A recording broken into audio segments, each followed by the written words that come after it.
drier start to the day with a greater chance of seeing some sunshine. It will be more sheltered here too, so less windy. Similar for East Anglia, where Monday is looking mostly fine, although it won't be as hot as today. The odd passing burst of rain isn't out of the question.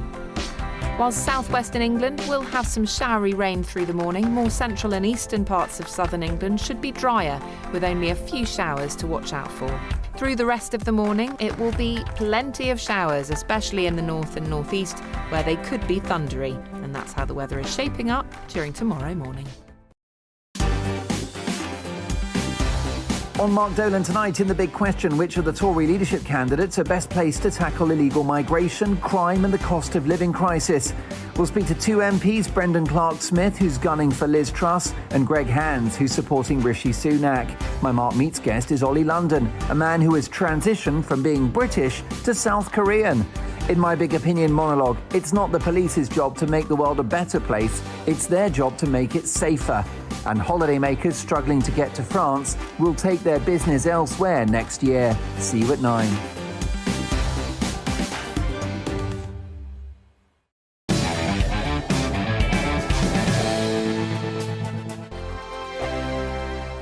We are GB News. We're right across this great nation.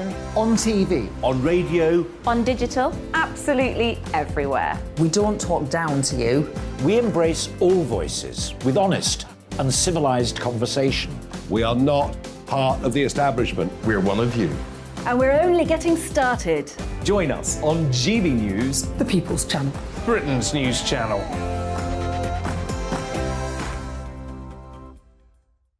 Hi there, it's Stephen and Anne. At breakfast from 6 a.m, you'll always be caught up with everything you need to know, the latest headlines, opinions and debates. We'll bring you the good news and the bad, but most of all, we're here for you. Remember, send in your views and let us know what you would like us to talk about. That's because we're your news channel. And every morning at 6 a.m, it's breakfast on GB News. My name's Tom Harwood and join me 9:30 a.m. every weekday for The Briefing, your one-stop shop for everything you need to know about what's going on in politics today. I wonder if this is a deal that might need to be like the biscuits in this factory, twice baked. Is there not an opportunity here to win out against the extremes? Tom Harwood, GB News. What are you going to do about it? Things should have been done differently, and they certainly are being done differently. Don't miss it. The Briefing with me, Tom Harwood, 9:30 Monday to Friday on GB News. Where would you like to go? Just take me to the studio, please, mate. You know where you're going. I've got a show to do. Friday Night Feast on GB News, 7 p.m. And it's like nothing you've ever seen before. We take a different angle on the week's biggest news stories. The viewers and listeners set me some absolutely mad challenges to do. We tried to rehome a rescue dog. And yes, there's some other wacky stuff in there as well. I feel like I could take on the world. Well, that's that. Friday Night Feast with me, Patrick Christie's, every Friday, 7 till 9 p.m. on GB News. Be there.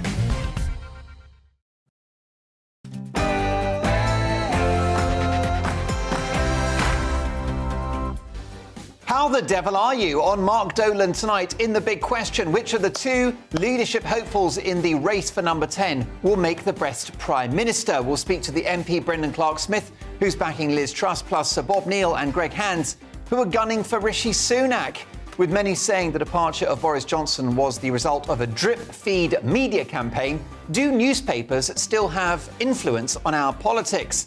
And even the outcomes of elections. We'll discuss that with former national newspaper editor, Fleet Street legend Neil Wallace. My Mark Meets guest has been on quite the journey. Pop star and influencer Ollie London has transitioned from being a British male to a Korean female with the help of over 20 plastic surgery procedures. That's more than I've had. Hear Ollie's fascinating story at 10. And in my big opinion, in 3 minutes' time, we don't pay the police to make the world a better place. We pay the police to make it safer.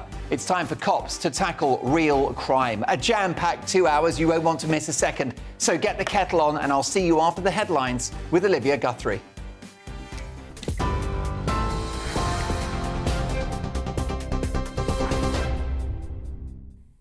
Mark, thank you. Here's the latest from the GB newsroom. We're being warned of more summer travel disruption ahead after days of gridlocked traffic in Kent and Dover finally eased. The AA says it predicts a repeat of the congestion seen this weekend. The driving organisation branded Folkestone the new hotspot of holiday hell today, with motorists trying to get to the Eurotunnel experiencing long delays. Disruption at the Port of Dover was finally brought under control after some holidaymakers waited up to 18 hours yesterday. The two Tory leadership hopefuls are vowing to toughen controls on migration. Liz Truss says she'll extend the UK's Rwanda asylum plan and increase the number of Border Force staff if she becomes Prime Minister. Rishi Sunak says he'll tighten the definition of who qualifies for asylum and introduce a cap on refugee numbers. Now, we have always been a compassionate, tolerant and welcoming country. Indeed, I am the product of that, and my family emigrated here. But it's absolutely right that the system works fairly for all and people can't break the rules. I will ensure as Prime Minister that we grip the challenges we face, we fix the problems at our borders and ensure that the migration here is legal, orderly and controlled. Work and Pensions Secretary Therese Coffey told us earlier she's backing Liz Truss.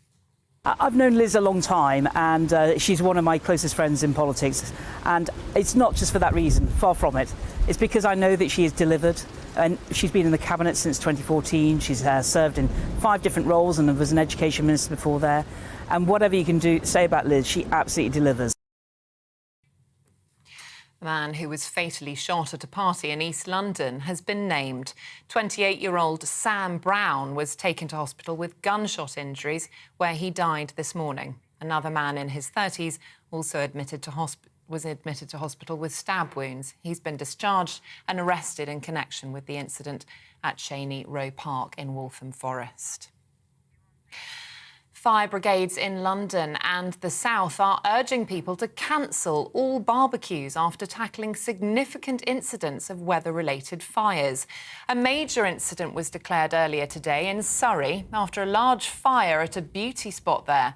19 fire trucks attended at Hankley Common, made famous by the scenes filmed there for the James Bond movie Skyfall. Surrey Fire and Rescue say nearly 20 acres of land, the size of 25 football pitches, were on fire. The blaze is not yet under control. Tamara Eccleston is offering a £6 million reward for help recovering items stolen in Britain's biggest ever burglary. £25 million worth of cash and jewellery was taken from the 38-year-old's family home in December 2019. The daughter of ex-Formula One boss Bernie Eccleston says she's waited long enough to recover the precious items by conventional means. Police believe the gang responsible has carried out similar crimes against high-profile victims across Europe. TV, online and DAB+ radio. This is GB News. Now it's back to Mark.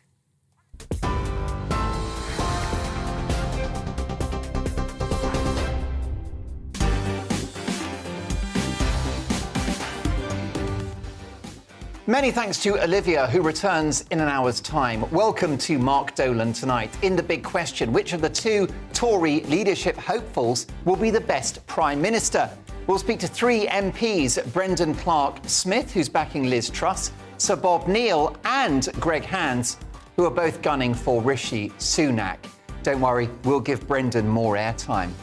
With many saying the departure of Boris Johnson was a result of a drip-feed media campaign, do newspapers still have the power to influence our politics? We'll discuss that with former national newspaper editor, Fleet Street legend Neil Wallace. My Mark Meets guest has been on quite the journey. Pop star Ollie London has transitioned from being a British male to a Korean female with the help of lots of plastic surgery. Hear Ollie's fascinating story at 10. Speaking of 10, in my take at 10, my solution to the travel chaos in Dover. Brits can go on holiday somewhere else. In the news agenda with my panel, do the press still influence elections? Well, we'll discuss that with Neil Wallace and my panel. Also, with over 1 million job vacancies, why aren't more Brits going to work? And here's one for you. Do we overly spoil our pets? Reacting to those stories and many more are my brilliant panel tonight. We have businesswoman, model and fitness guru Angie Best, the queen of the catwalk, let me tell you. I'm delighted to welcome back a very good friend of the show, singer, actor and broadcaster Ben Ofwedu. And last but not least, another welcome return to the studio and the sofa of ethnographer and academic Dr. Lisa Mackenzie. Brilliant panel. And of course, this show is all about you. I want to hear from you throughout the programme. Mark at gbnews.uk. And this programme has a golden rule. We don't do boring. Not on my watch. I just won't have it. So for the next 2 hours, big debates, big guests, and always big opinions. Let's start with this one.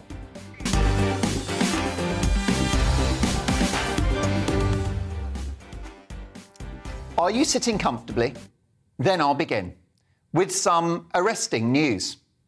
The Mail newspaper have reported this week that 7 in 10 of the Met Police's 32,000 officers have not made one arrest over the last year as crime hits its highest level in 2 decades. No arrests! 7 out of 10 cops a year! This is a symptom of a wider malaise in our police forces across the country.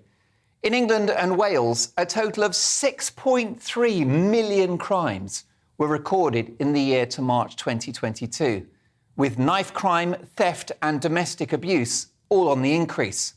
Thanks, lockdowns. Coppers, most of whom are brilliant people, dedicated and brave, have been turned into pen-pushing bureaucrats, more likely to feel your collar for an offensive tweet or an unkind Facebook post. Let's not forget the scandal of cops investigating the brilliant comedian Joe Lycett. Remember this story? They were responding to a complaint about one of his jokes at a live show. One of his jokes! How many people were being mugged, assaulted or robbed in the course of that interrogation? How many police hours were wasted filling out forms about nothing? In the end, no charges were made. How kind of them. The police are going from being institutionally racist, which was horrific, to institutionally woke.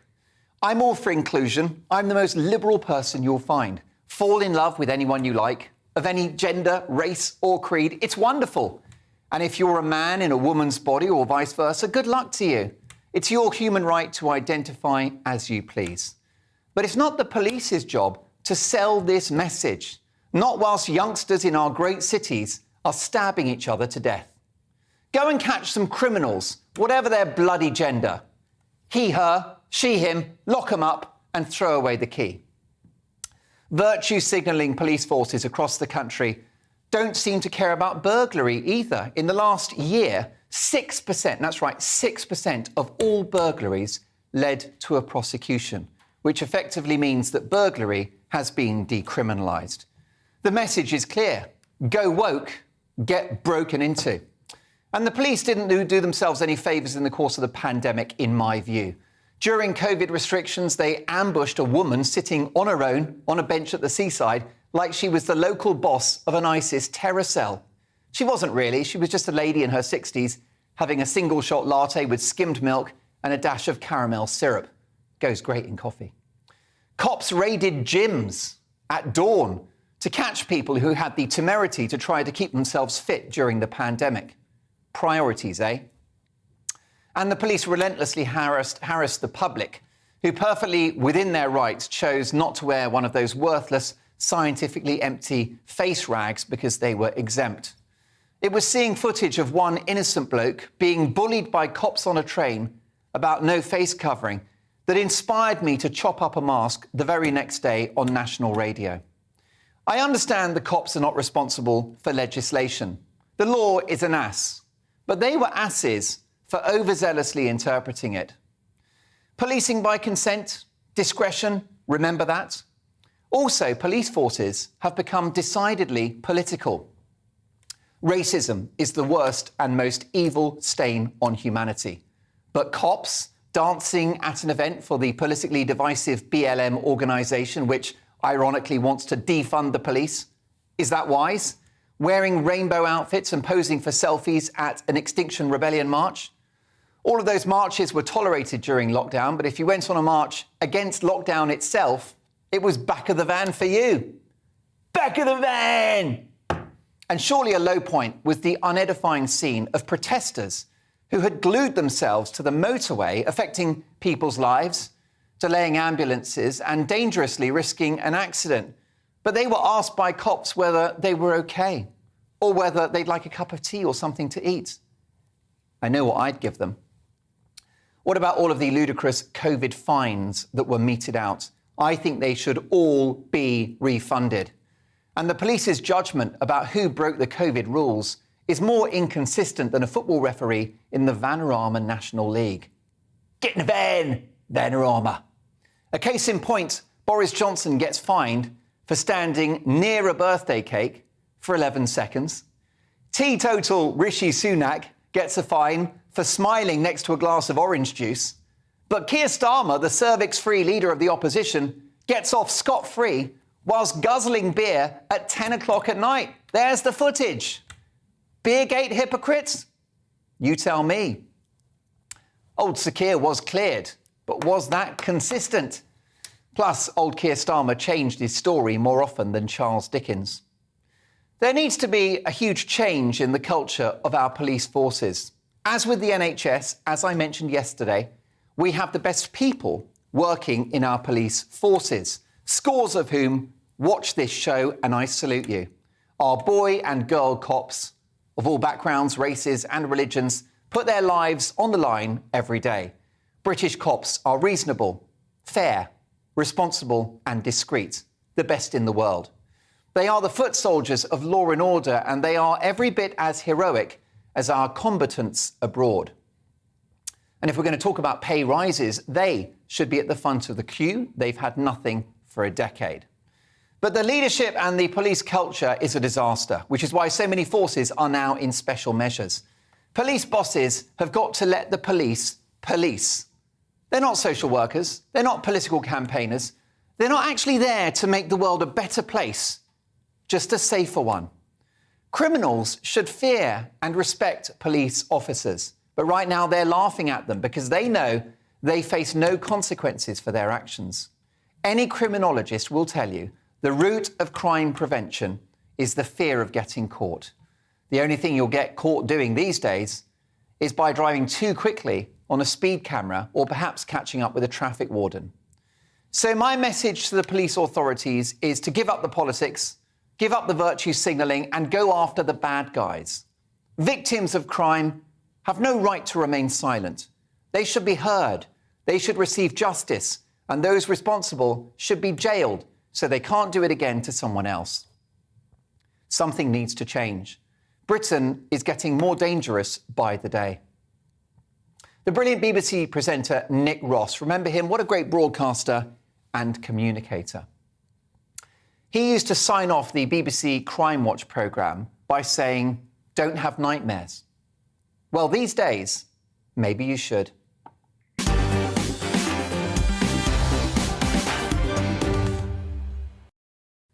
Back of the van! With me now, reacting to that and all of the big stories of the day, is my all-star panel. Businesswoman, model and fitness guru, Angie Best. Singer and actor and presenter, Ben Ofwedu. And ethnographer and academic, Dr. Lisa Mackenzie. Dr. Mackenzie, in London, 7 out of 10 cops made no arrests for a year. Not great, is it? No, it's not great. It's not great. But then again, you know, the Metropolitan Police have not been great for a long time. And I've got to admit... Hold fire, Lisa, because we're just fiddling with your microphone. We want to hear every word. There it is. Lisa, okay. You're back. All right, OK, yeah. No, I don't think the Metropolitan Police have got a good record, actually. Over the last few years, they've been making a lot of big mistakes. Although I've got to just say, I've got to admit, actually, that I've been arrested quite a few times by the Metropolitan Police for protesting. So where I don't agree with you on everything that you've said, I do agree that I think the police are policing politically rather than policing crime. So I think I'm going to agree with you on that part, but whether or not the police deserve a pay rise, I'm not sure. I just hope you don't disagree with 95% of what I've got to say, Lisa. Here's hoping. Ben Afuedo, great to have you back. What do you think about these statistics? In my view, Britain is getting more dangerous by the day. Yeah, I do agree with that thing. I think that they're kind of doing this woke sort of police thing at the moment. And I think that, you know, Stephen House, who's taken over, has got a hell of a job. I think the police have made so many national blunders in their behaviour due to certain things that have happened over the last 18 months that I think that they're just a bit... It's almost like they're a bit scared to arrest people and actually deal with the real criminals. It's kind of a really weird thing. I'd rather them... You know what I mean? Because crime is at an all-time high. It's not like you know, everything's hunky-dory out there. So I just think that this woke police thing is happening, and I think everyone is, you know, trying to be on the right side of cancel culture, and the police are doing it. And Ben, it's an interesting word that you've used there, culture, because I spoke to Di Davies, former head of Royal Protection and a former ex-top cop, and that was the word he used when we spoke on this programme a couple of months ago. He said that the culture within British policing is wrong, and that's got to change. That won't cost money. That's just about how the management focus their energies. Yeah, definitely. I mean, there are a few changes that have to happen, and there are a few things, you know, that they used to get away with that they're still doing, and it's all coming to light, and with social media and stuff like that, and they're trying to kind of... It's hard to police, excuse the pun, social media. You know, things are leaking and the public are getting to hear things and stories and things that they could cover up before that they can't cover up now. So there's a bit of that, but it's affecting the way that they're policing crime, and crime levels are going up. So it's, you know, we're living in dangerous times. And also, I know that their excuse is most of the arrests are made by emergency response teams and there's fewer of them, so it's bound to be lower amount of arrests because there's fewer police and stuff like that. I mean, the truth is, why wouldn't people commit crime if you're a kid? You hardly see police on the street. You really don't see them. When I was younger, and, you know, I'm not an old man. I'm quite old, but not very, very old. But when I was younger, I used to see police all the time, walking around and all that sort of stuff. You don't see them anymore. So, you know, by the time the police get there, if they get there, you know, you're sort of halfway down the road with whatever you've stolen.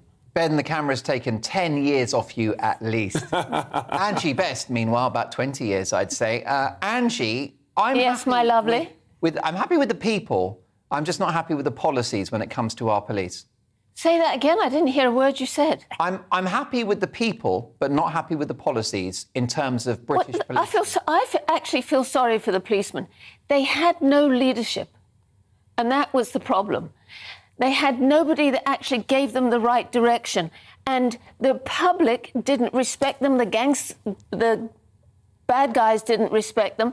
So you had these men who didn't know what to do. They would go, oh, should we arrest them or shouldn't we? Because we might get into trouble or we might lose our jobs. The whole thing is rotten. And you were 100% right, I think. Sorry, darling. That's all right. With what you said in the very beginning. Yes, it all needs to be overhauled. It's rotten in the core. So the outside is going to be rotten too. You've lived in America for a long time, Angie. Do you see parallels with what's happening in the UK that you saw in America? No, the American police are tough. They scare you, and that's what they're supposed to do. When I lived in LA, I always thought it was a police state, because when a policeman came near me, you went, you know. And over here, if a policeman comes near you, you know that you can... or they know, the bad guys, that you can say whatever you want to him, or spit at him, or hit him, or do whatever you want, and nothing happens to you, because that policeman's scared to do anything to you because he's chained and he's too soft. And they haven't been trained and schooled with this woke society that we now live in, and everybody gets so offended and they get so delicate creatures that they all are. And the policemen can't do their job. Yes, Lisa McKenzie, I thought that the police brought themselves into disrepute to a certain extent during the pandemic by overzealously policing the COVID rules and regulations. The number of viral videos that we saw of people being harassed in supermarkets. Baby, so that wasn't the police's fault. That was the rules and regulations that were made by the stupid government. The local police chief says, you know, there's a lot of crime going on in our area. There's Teenagers killing each other, stabbings in the street, knife crime, drugs. Please don't spend 2 hours yelling at a pensioner for not wearing a mask in Waitrose. No, I agree. I agree with you there, Mark. That the police. I think that the police politically.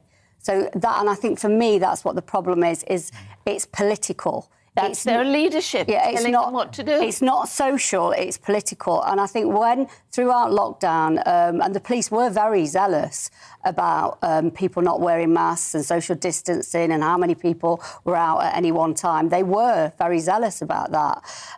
But again, I think that was a political decision. I think that was passed down as something political. And I also think, you said in your speech just then about the different things and the different ways that the police. And I absolutely agree with you there that, some protests are hardly policed at all. The XR stuff is policed very liberally. But, myself, as, I'm an activist, I've been a protester. I've been on protests, which are usually housing related. The police very vigorously on those marches. And I think the police to, quite politically. I think that's the issue here. Well, yes, and of course, Lisa, we saw overzealous policing during the Sarah Everard tribute vigil. That was quite shocking, how women were treated whilst protesting what had been done to a woman by a police officer. It was really shocking. Was it shocking? I wasn't particularly shocked because I've seen the police like this before. You've got to remember that in 1984, my dad was on strike and my uncles were at Orgreave. So, I have seen this sort of policing before. And again, that is political policing. And they were doing the same over, women's rights to be on the streets. And, the Sarah Everard case, how disgusting was that? That the police, a policeman, she thought she'd done something wrong. She thought that she'd broken the law. And that was really about COVID rules and COVID laws. It was an absolutely disgrace. Sustain. I totally hear you. The clock's against us, Ben and Angie. I've got 3 Tory MPs behind me, not literally, but waiting in the wings. So a couple of thoughts on this, Ben and Angie. First, you, Ben. Yeah, I think, not to go on the police's side or anything like that, but I think that everything is political now. Everything's social media. Everything is PR that the police are doing. And I think during COVID and stuff, people were so worried, so they wanted to be seen to be doing something, seen to be protecting us and stuff like that. They are having a hard job because everything is death by social media at the moment. Do you know what I mean? And so, people are judging people just because of what they can see. So everything's a bit of a show. Angie? Okay. I also think when I'm out and I see a policeman, the policemen that are on the streets are not quite as fit as they should be, to put it politely. They don't look threatening or as though they could be in charge. They don't look forceful. They don't look authoritative like they should if they're going to police. And now I don't mean that they should come in, all guns blaring, but they should at least look the part. And I can't find a policeman on a London street that looks the part, if you know what I mean. In other words, fit, healthy, and can take control of a situation. So what you've got on the streets at the moment, excuse me, are people who don't respect and they laugh at the policeman because they know that they can run away from them. Yeah, all brilliant, salient points. What do you think? Are PCs too PC? How do we fix British policing? Let me know, Mark at gbnews.uk. And do drop me a line if you are a cop. Lots more to get through. Next up in the big question, which of the Tory leadership hopefuls will make for the best Prime Minister? We'll hear from 3 top Tories. See you shortly.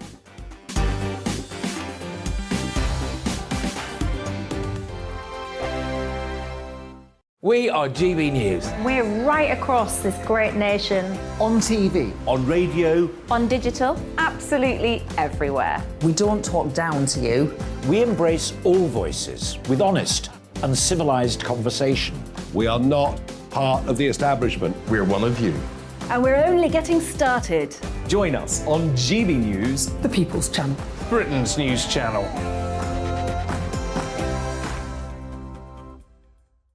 Hi there, it's Stephen and Anne.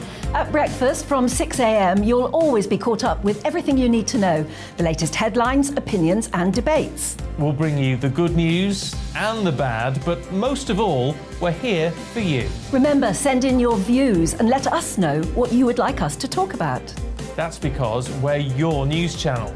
And every morning at 6 a.m, it's breakfast on GB News. My name's Tom Harwood and join me 9:30 a.m. every weekday for The Briefing, your one-stop shop for everything you need to know about what's going on in politics today. I wonder if this is a deal that might need to be like the biscuits in this factory, twice baked. Is there not an opportunity here to win out against the extremes? Tom Harwood, GB News. What are you going to do about it? Things should have been done differently, and they certainly are being done differently. Don't miss it. The Briefing with me, Tom Harwood, 9:30 Monday to Friday on GB News. Where would you like to go? Just take me to the studio, please, mate. You know where you're going. I've got a show to do. Friday Night Feast on GB News, 7 p.m. And it's like nothing you've ever seen before. We take a different angle on the week's biggest news stories. The viewers and listeners set me some absolutely mad challenges to do. We tried to rehome a rescue dog. And yes, there's some other wacky stuff in there as well. I feel like I could take on the world. Well, that's that. Friday Night Feast with me, Patrick Christie's, every Friday, 7 till 9 p.m. on GB News. Be there.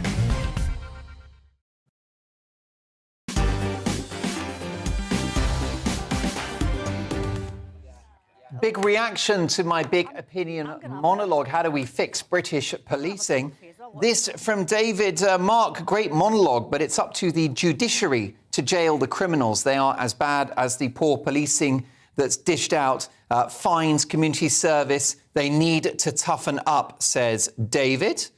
Ed says, yes, there's far too much political interference in our police department. It starts at our police training academy with political correctness indoctrination, just like the universities today. That's my view, that the police are not there to make the world a better place, just to make it a safer place. But keep your opinions coming. Mark at gbnews.uk. It's time now for this.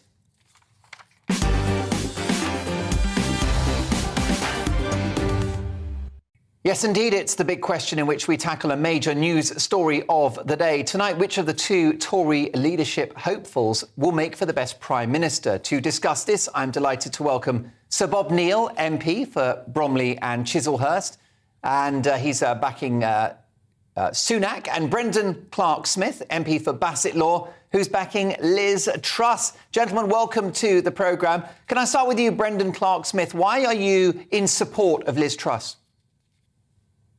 Thanks for having me on, Mark. Well, I think Liz is the person who best represents certainly what I stand for, that conservative values that basically look at the individual, look at the small state, look at freedom, look at liberty.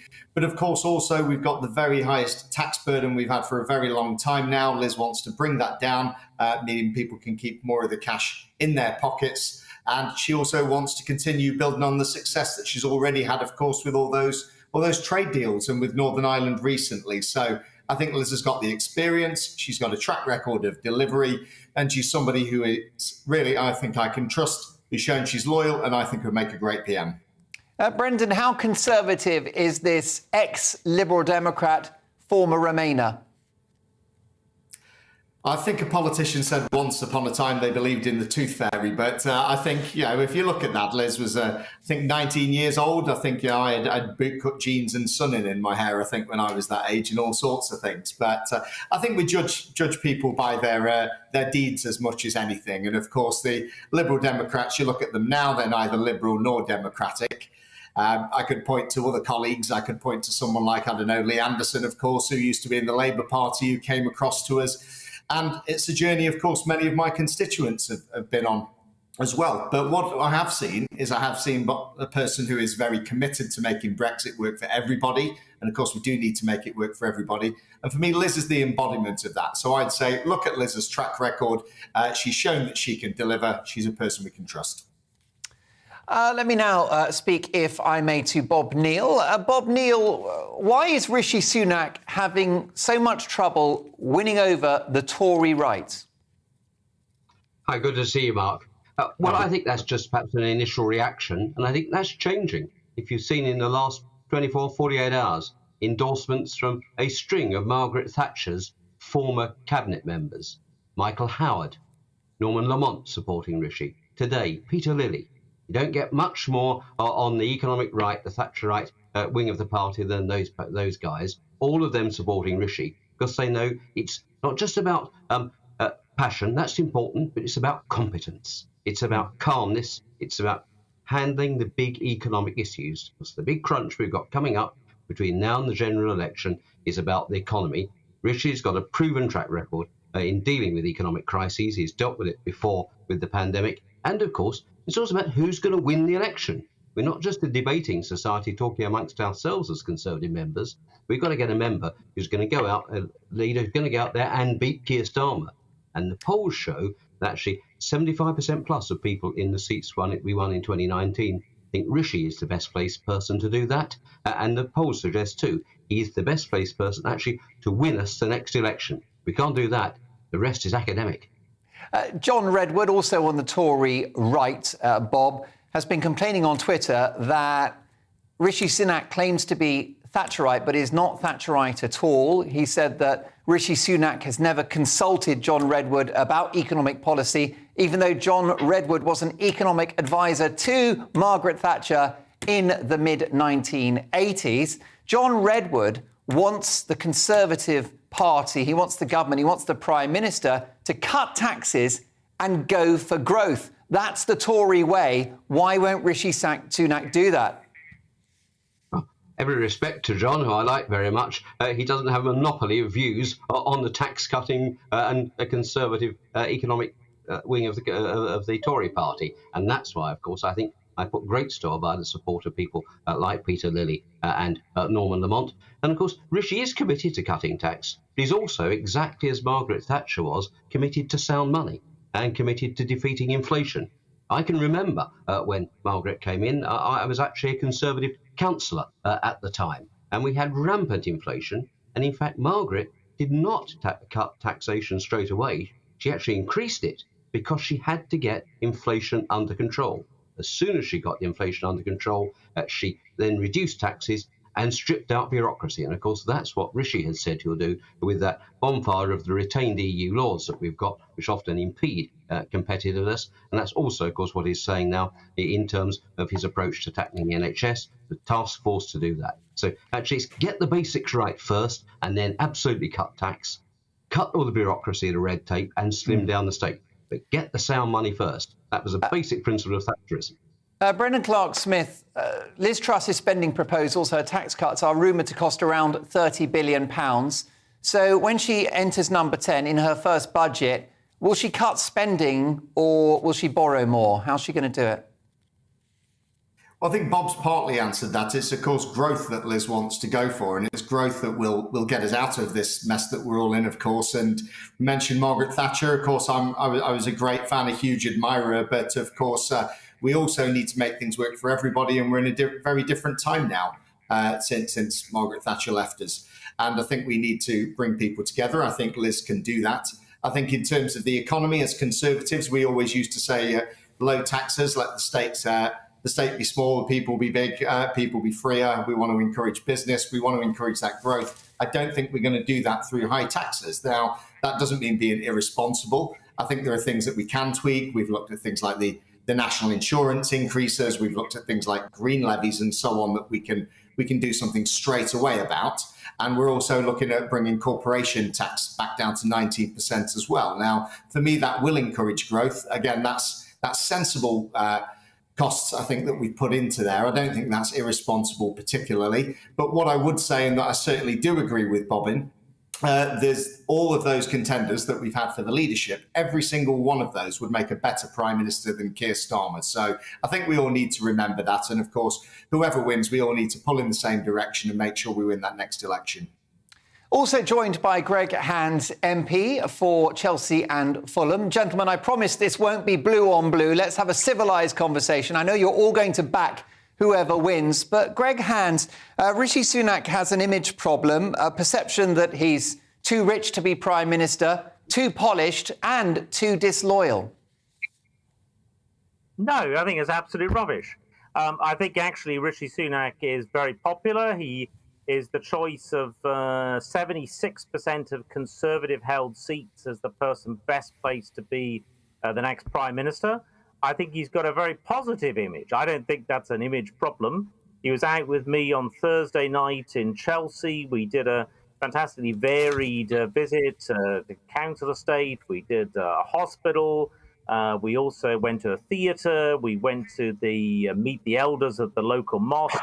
He went down incredibly well. He's very, very popular, at ease with people, and has got very good, strong charisma.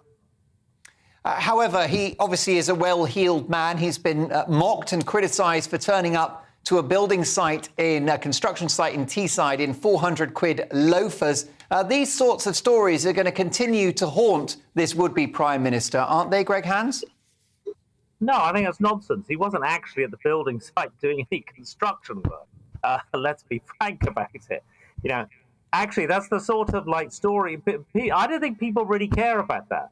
People really want to know where you're going, what your policies are, what are you proposing for the future, where are you going to take the country, what are your tax policies. Rishi is also a tax cutter, but he wants to get inflation under control first. He also wants us to spend the money properly on public services, but make sure that it's properly funded. So these are the kind of things that Rishi is putting across. His excellent record as Chancellor of the Exchequer, where the country had the deepest recession we'd had in 300 years, yet still we had one of the lowest rises in unemployment. So that was kind of real success during the pandemic under Rishi Sunak. That's what I think he would carry on as Prime Minister. Brendan Clark-Smith, I wonder whether Rishi Sunak does cut quite a Thatcherite figure, because he's seeking election on a platform of telling his electorate something they don't want to hear. His argument is, yes, tax cuts are necessary, but we can't afford them right now. Surely that's what a conviction politician looks like, someone that's got the courage to say, look, we've got problems in this country. We can't afford the tax cuts right now, but they will come when they're good and ready. It's jam tomorrow from Rishi Sunak, but jam today from the unrealistic Liz Truss.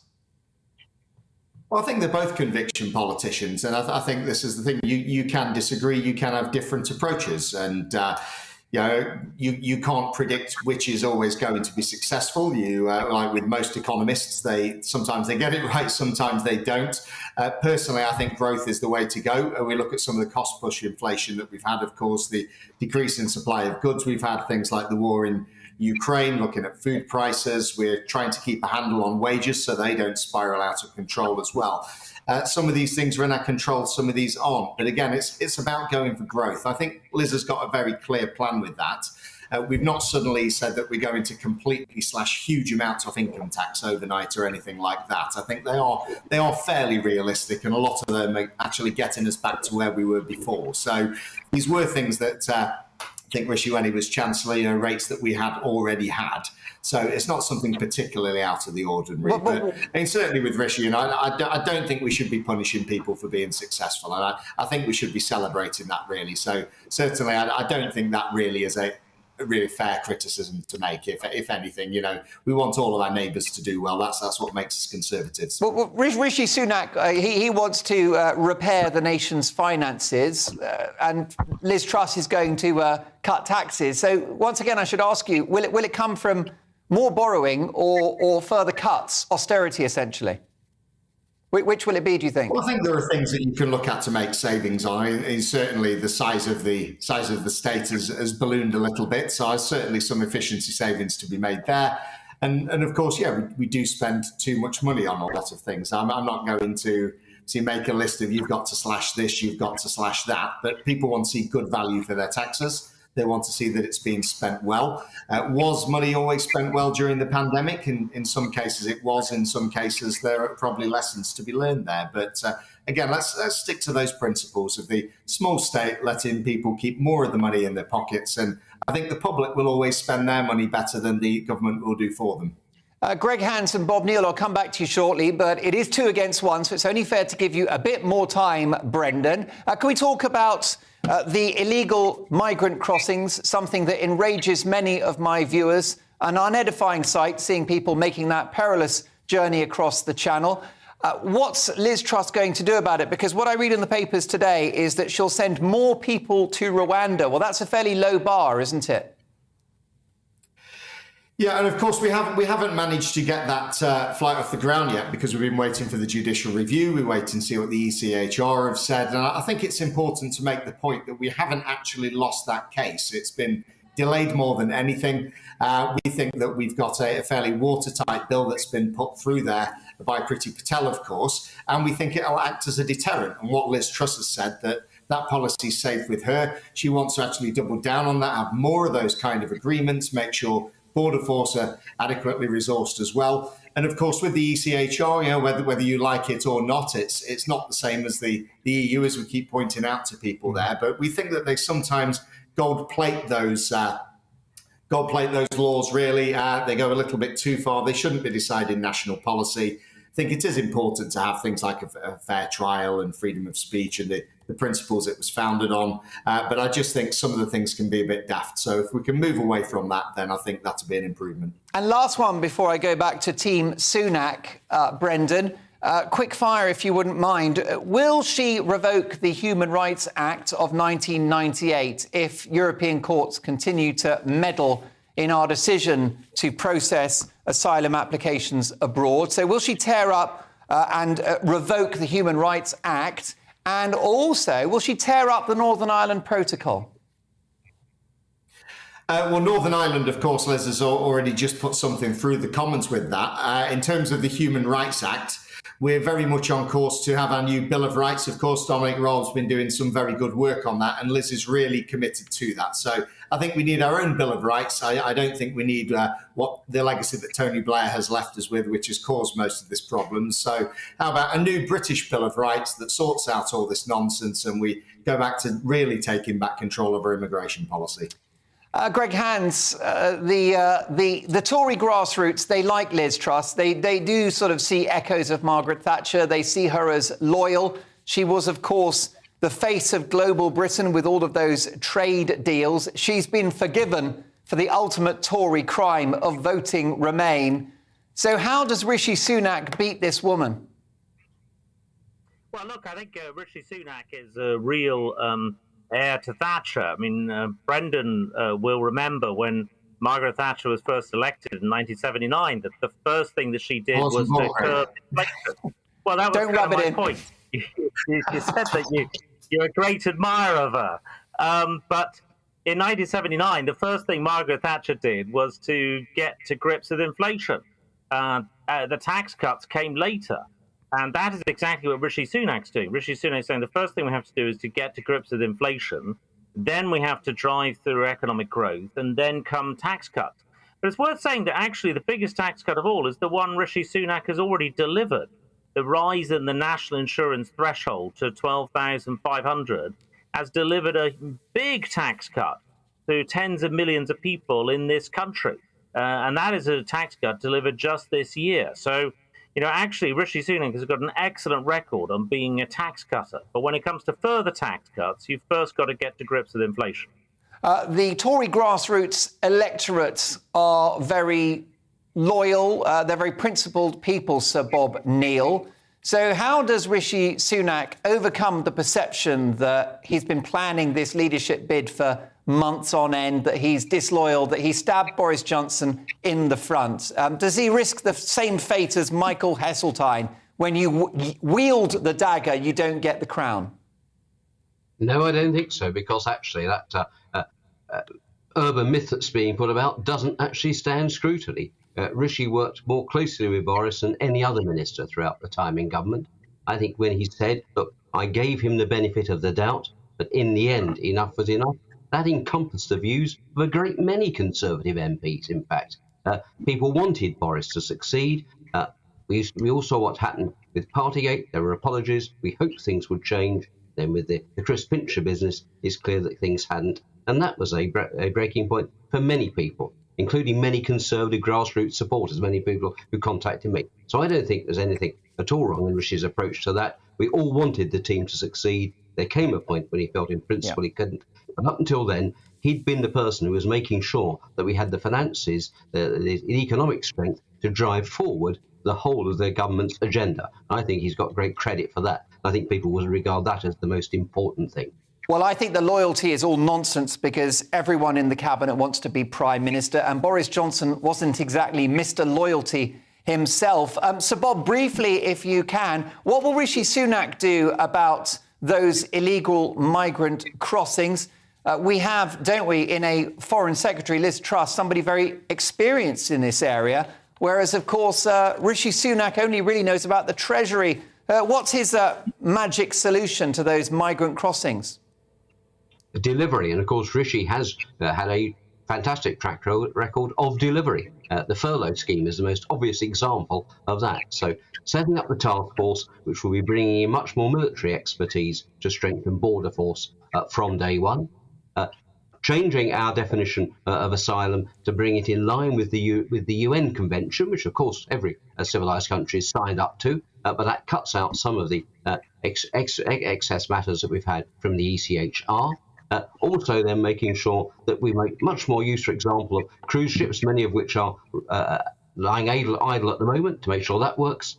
Iron out any legal wrinkles, which I think there could be at the moment in the Rwanda policy, make that stick. But more importantly, get to a stage where there's other tools in the box as well. So if we're going to make this work, we've got to have a more constructive and a more positive relationship with France. It's in both countries' interests to do that. So Rishi's going to make that a priority. And of course, he's had success at getting international agreement. That massive agreement to have a standard minimum level of corporation tax was something that Rishi drove very strongly. So practical issues there as well. And actually putting money into the system so that we revise the way in which Border Force operates, fund it properly. There's been a report suggesting that's not operating well. He said all of that will be a part of his agenda. So Rishi, I think, takes it very seriously. He's got the track record actually to deliver it.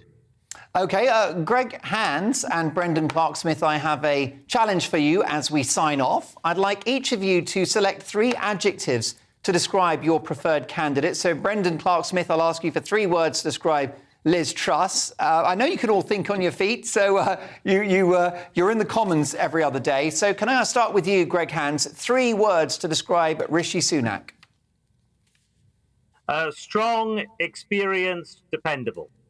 OK, and Brendan Clark-Smith, Liz Truss. Loyal, she's exciting, and she can deliver.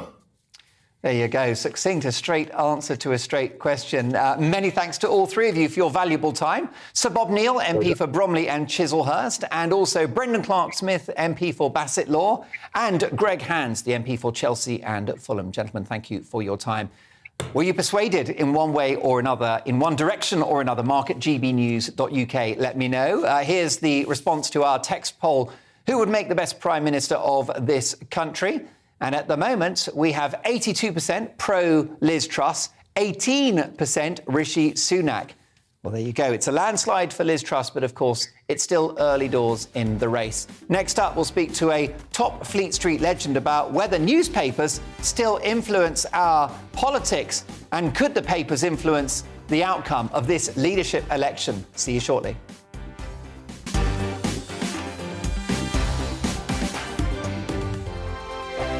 We are GB News. We're right across this great nation. On TV. On radio. On digital. Absolutely everywhere. We don't talk down to you. We embrace all voices with honest and civilised conversation. We are not part of the establishment. We're one of you. And we're only getting started. Join us on GB News, the People's Channel. Britain's news channel.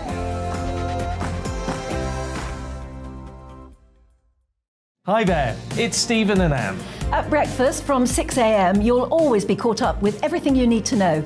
The latest headlines, opinions and debates. We'll bring you the good news and the bad, but most of all, we're here for you. Remember, send in your views and let us know what you would like us to talk about. That's because we're your news channel. And every morning at 6 a.m, it's breakfast on GB News. My name's Tom Harwood, and join me 9:30 a.m. every weekday for The Briefing, your one-stop shop for everything you need to know about what's going on in politics today. I wonder if this is a deal that might need to be like the biscuits in this factory. twice baked. Is there not an opportunity here to win out against the extremes? Tom Harwood, GB News. What are you going to do about it? Things should have been done differently, and they certainly are being done differently. Don't miss it. The Briefing with me, Tom Harwood, 9:30 Monday to Friday on GB News.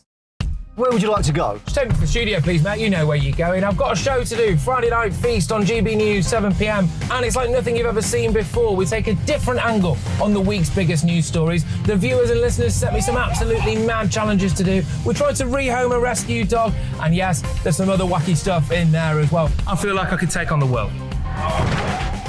Well, that's that. Friday Night Feast with me, Patrick Christie's, every Friday, 7 till 9 p.m. on GB News. Be there.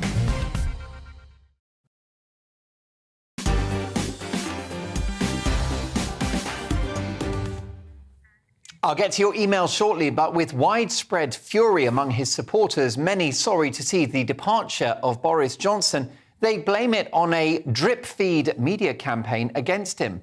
So was it the press that did for Boris? It's been well reported that the support or otherwise of all newspapers like The Sun in the 80s could prove decisive in the outcome of a general election.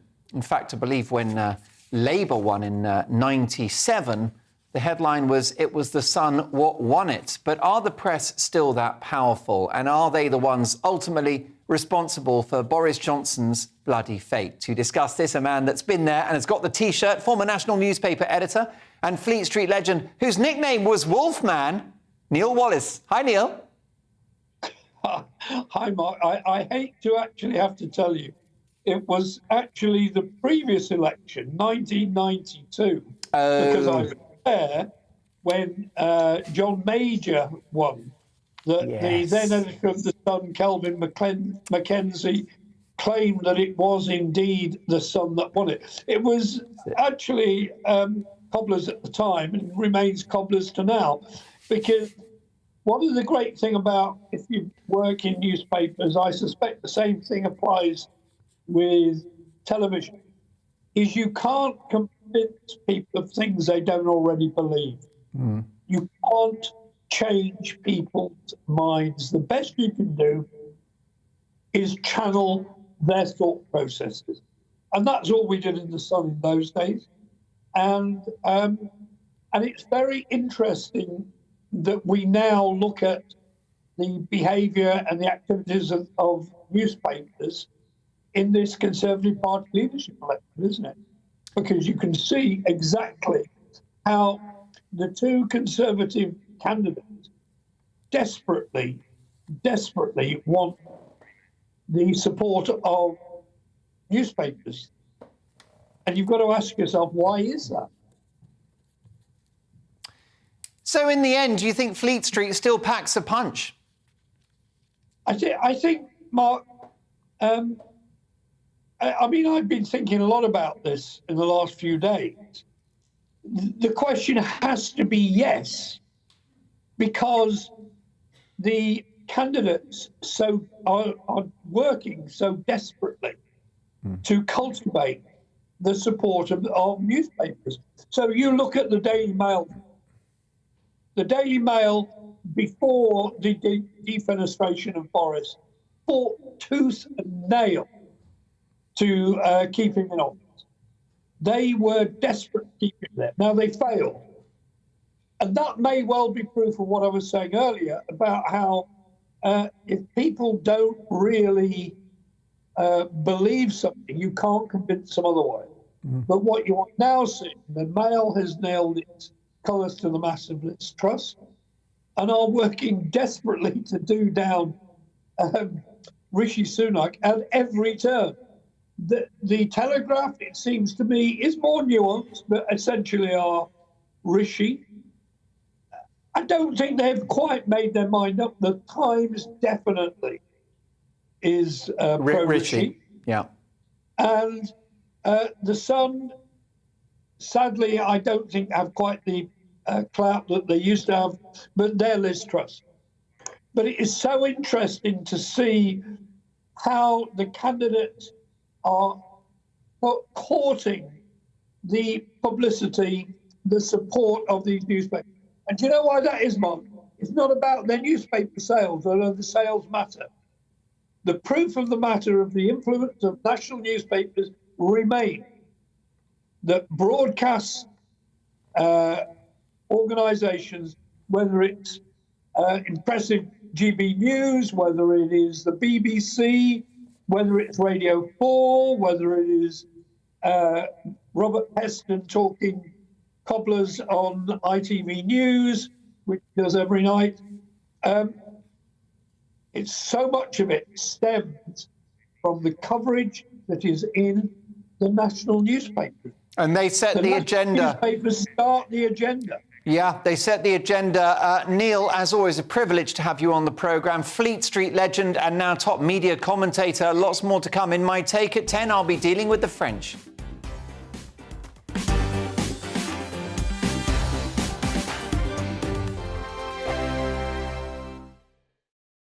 We are GB News. We're right across this great nation. On TV. On radio. On digital. Absolutely everywhere. We don't talk down to you. We embrace all voices with honest and civilised conversation. We are not part of the establishment. We're one of you. And we're only getting started. Join us on GB News, The People's Channel. Britain's news channel.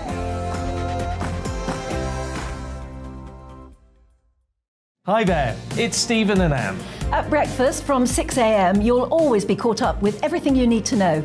The latest headlines, opinions and debates. We'll bring you the good news and the bad, but most of all, we're here for you. Remember, send in your views and let us know what you would like us to talk about. That's because we're your news channel. And every morning at 6 a.m, it's breakfast on GB News. My name's Tom Harwood and join me 9:30 a.m. every weekday for The Briefing, your one-stop shop for everything you need to know about what's going on in politics today. I wonder if this is a deal that might need to be like the biscuits in this factory, twice baked. Is there not an opportunity here to win out against the extremes? Tom Harwood, GB News. What are you going to do about it? Things should have been done differently, and they certainly are being done differently. Don't miss it. The Briefing with me, Tom Harwood, 9:30 Monday to Friday on GB News. Where would you like to go? Just take me to the studio, please, mate. You know where you're going. I've got a show to do. Friday Night Feast on GB News, 7 p.m. And it's like nothing you've ever seen before. We take a different angle on the week's biggest news stories. The viewers and listeners set me some absolutely mad challenges to do. We tried to rehome a rescue dog. And yes, there's some other wacky stuff in there as well. I feel like I could take on the world. Well, that's that. Friday Night Feast with me, Patrick Christie's, every Friday, 7 till 9 p.m. on GB News. Be there.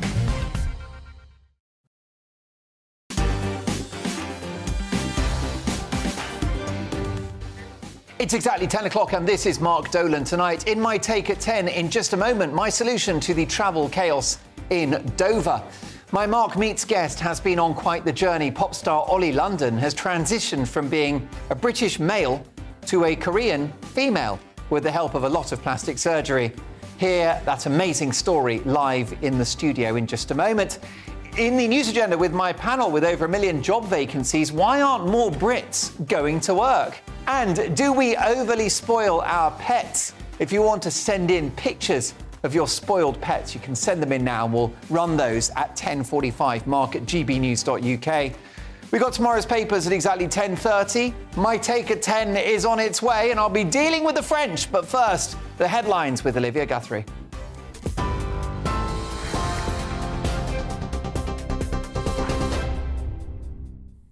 Thank you, Mark. Here's the latest from the GB newsroom. We're being warned of more summer travel disruption ahead after days of gridlocked traffic in Kent and Dover finally eased. The AA says it predicts a repeat of the congestion seen this weekend.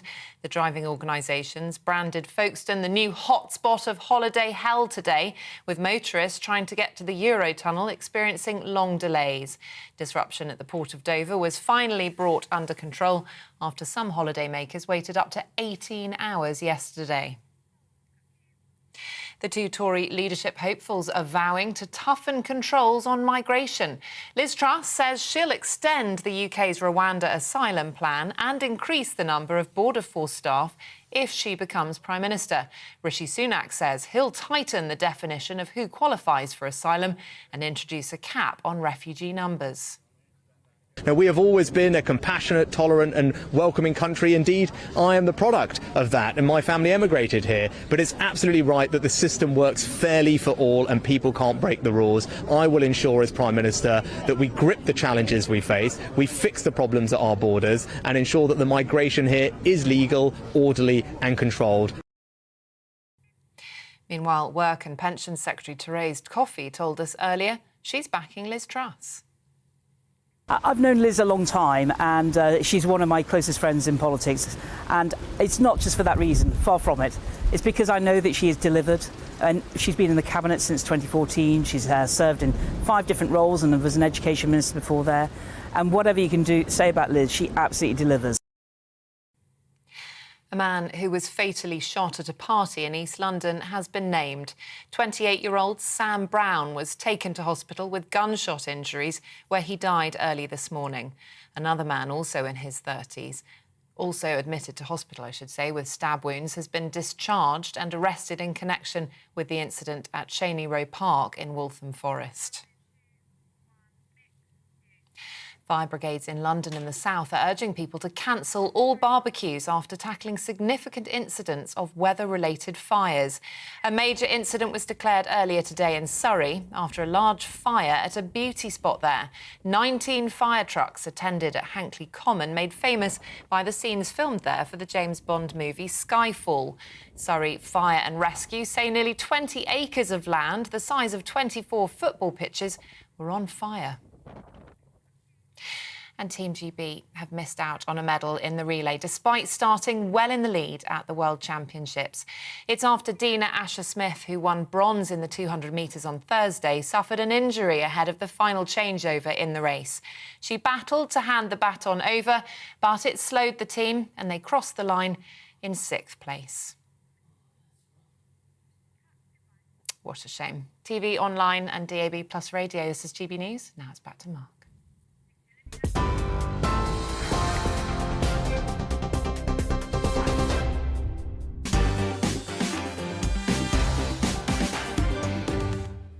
Welcome to Mark Dolan Tonight. Big stories, big guests and big opinions in the news agenda with my panel. With over 1 million job vacancies, why aren't more Brits going to work?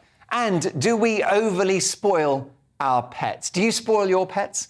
If so, I want a picture of your pooch or your cheeky little moggy. You can do that. We've got about 40 minutes. We'll run a few pictures of your lovely pets, your pampered pets. mark@gbnews.uk.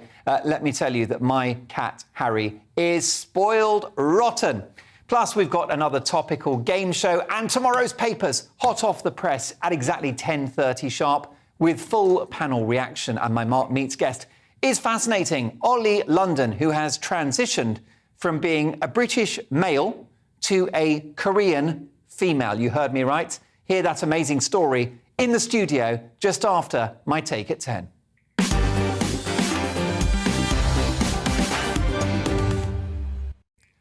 Ooh la la, it's enough to make your cheese turn blue.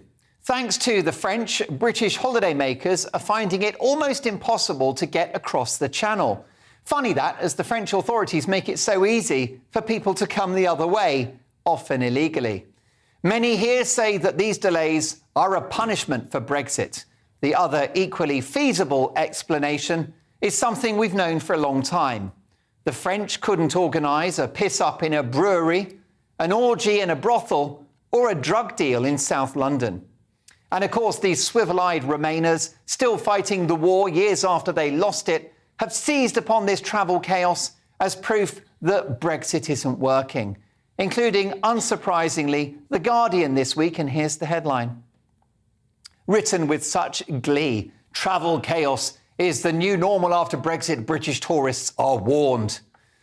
It's funny that, because I've been doing my research this afternoon, and here's a very similar headline in The Guardian. Take a look. Cross-channel lorry queue to cause delays till Monday, like a car park. When was that article? A few months ago? Last year? No. Friday, the 3rd of July, 2015. So, is it Brexit punishment or is it French incompetence? The truth, as so often, is probably somewhere in the middle. None of this has been helped by pint-sized dictator Emmanuel Macron, who wishes nothing but ill on this country. He famously slagged off the AstraZeneca vaccine during the early rollout purely because it was British.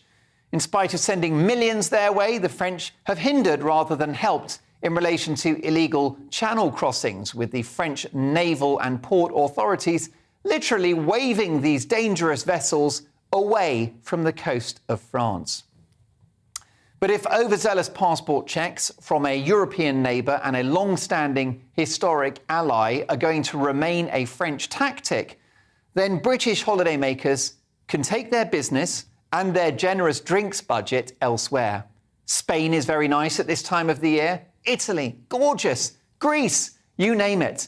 Plus, as you well know, we live in a beautiful country.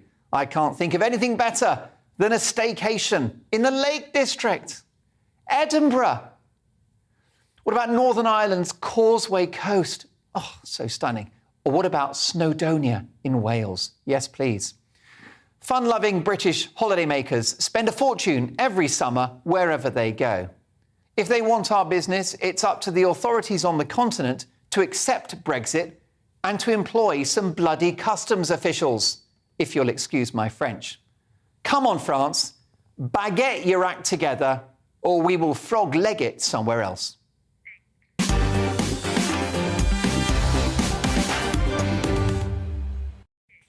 Reacting to that is my all-star panel. We have businesswoman, model and fitness guru Angie Best, singer and actor Ben Ofwedu, and ethnographer and academic doctor Lisa McKenzie. Ben, it's a nightmare watching absolutely desperate to get on holiday Brits. They've saved money for this trip. We've been in lockdown for 2 years. This is the last thing they need. Yeah, it is. It is the fault of the French, I must say that. No, I don't know. I don't really know if the French are trying to prove that Brexit doesn't really work. I think they should employ more customs people. But I'm not a massive France fan. I would rather go to Spain or Portugal. France make great house music, by the way. Daft Punk come from France. Anyone who says I'm a house music maker, and that's the good thing about the French. Apart from that, I don't even know why. I mean, if I saw a queue like that, I would just get straight out of that queue. I'd cancel the holiday.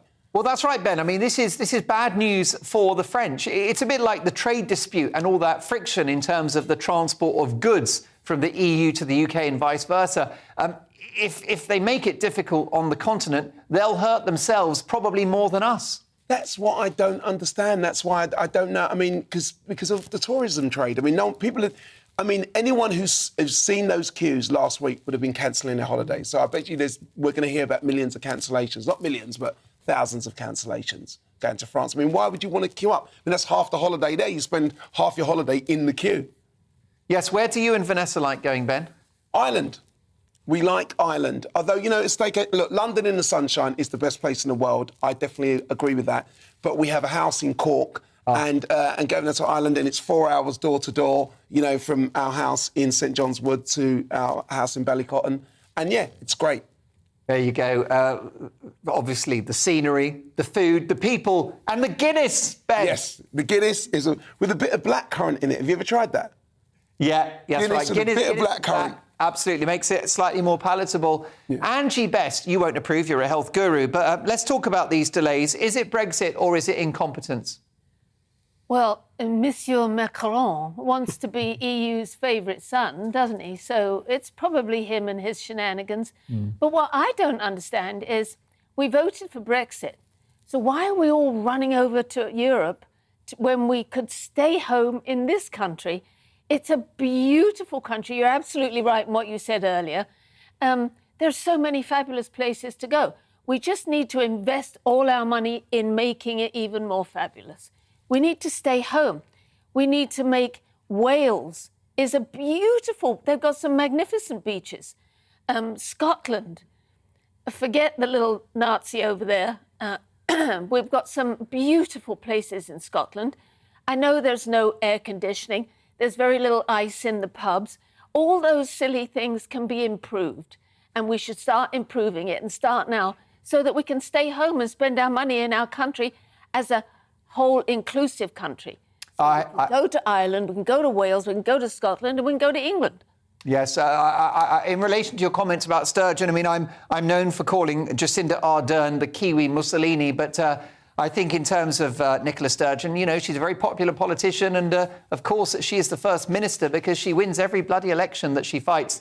So she does have her fans, but it's all about opinions on this show. She's always doing stuff to make herself relevant. She won't just dwindle away, which is what we all wish she would, because she wants it to be a separate country.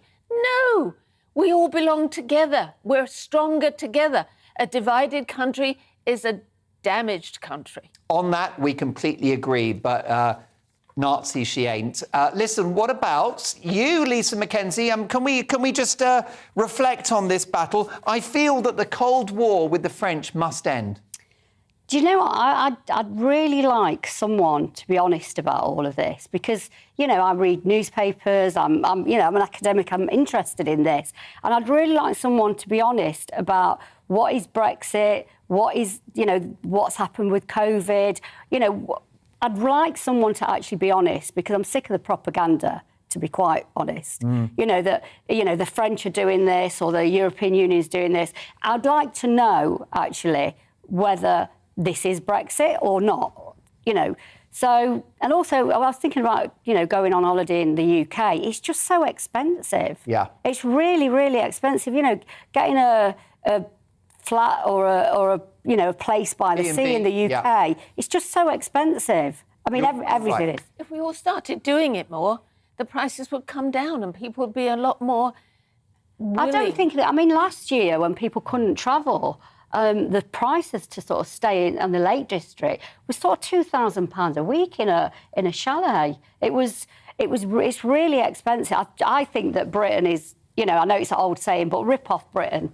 I think we are. I think the last year, though, it's because people had lost so much money during COVID.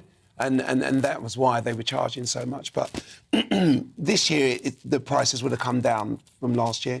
And like Angie said, I think if more people did it, then the prices would come down. We'll be able to balance it. Possibly, but it could work the other way. With more demand, the prices could go up. I've certainly looked at, you know, B&Bs, hotels.com, all of that stuff on the coast. And for a family room, you're looking at 150 quid a night. That's a colossal amount of money. That's before you've even had a bite to eat. So I do think Lisa's got a point. But on the other hand, I do love the idea of having our holidays in this country. I guess it's like housing, folks. You know, we need more houses. We probably need more hotels as well. Anyway, what do you think? Is Britain too expensive for a staycation? And let me know your thoughts about whether it's Brexit or French incompetence that's causing the chaos in Dover. Mark at gbnews.uk. My amazing panel are back in a few minutes, but it's time now for this.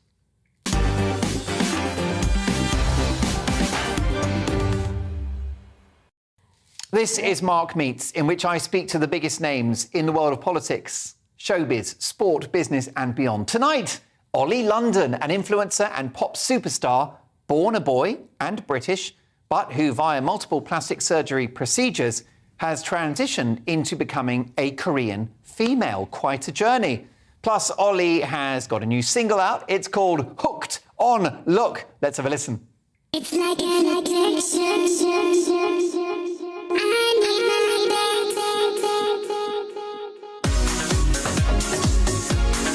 Hey guys, it's me, Alia, and I'm the queen of this Korean scene.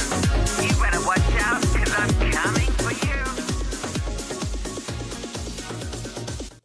It's a hit. Ollie London, welcome to GB News. Thank you so much for having me. A pleasure to be here, Mark.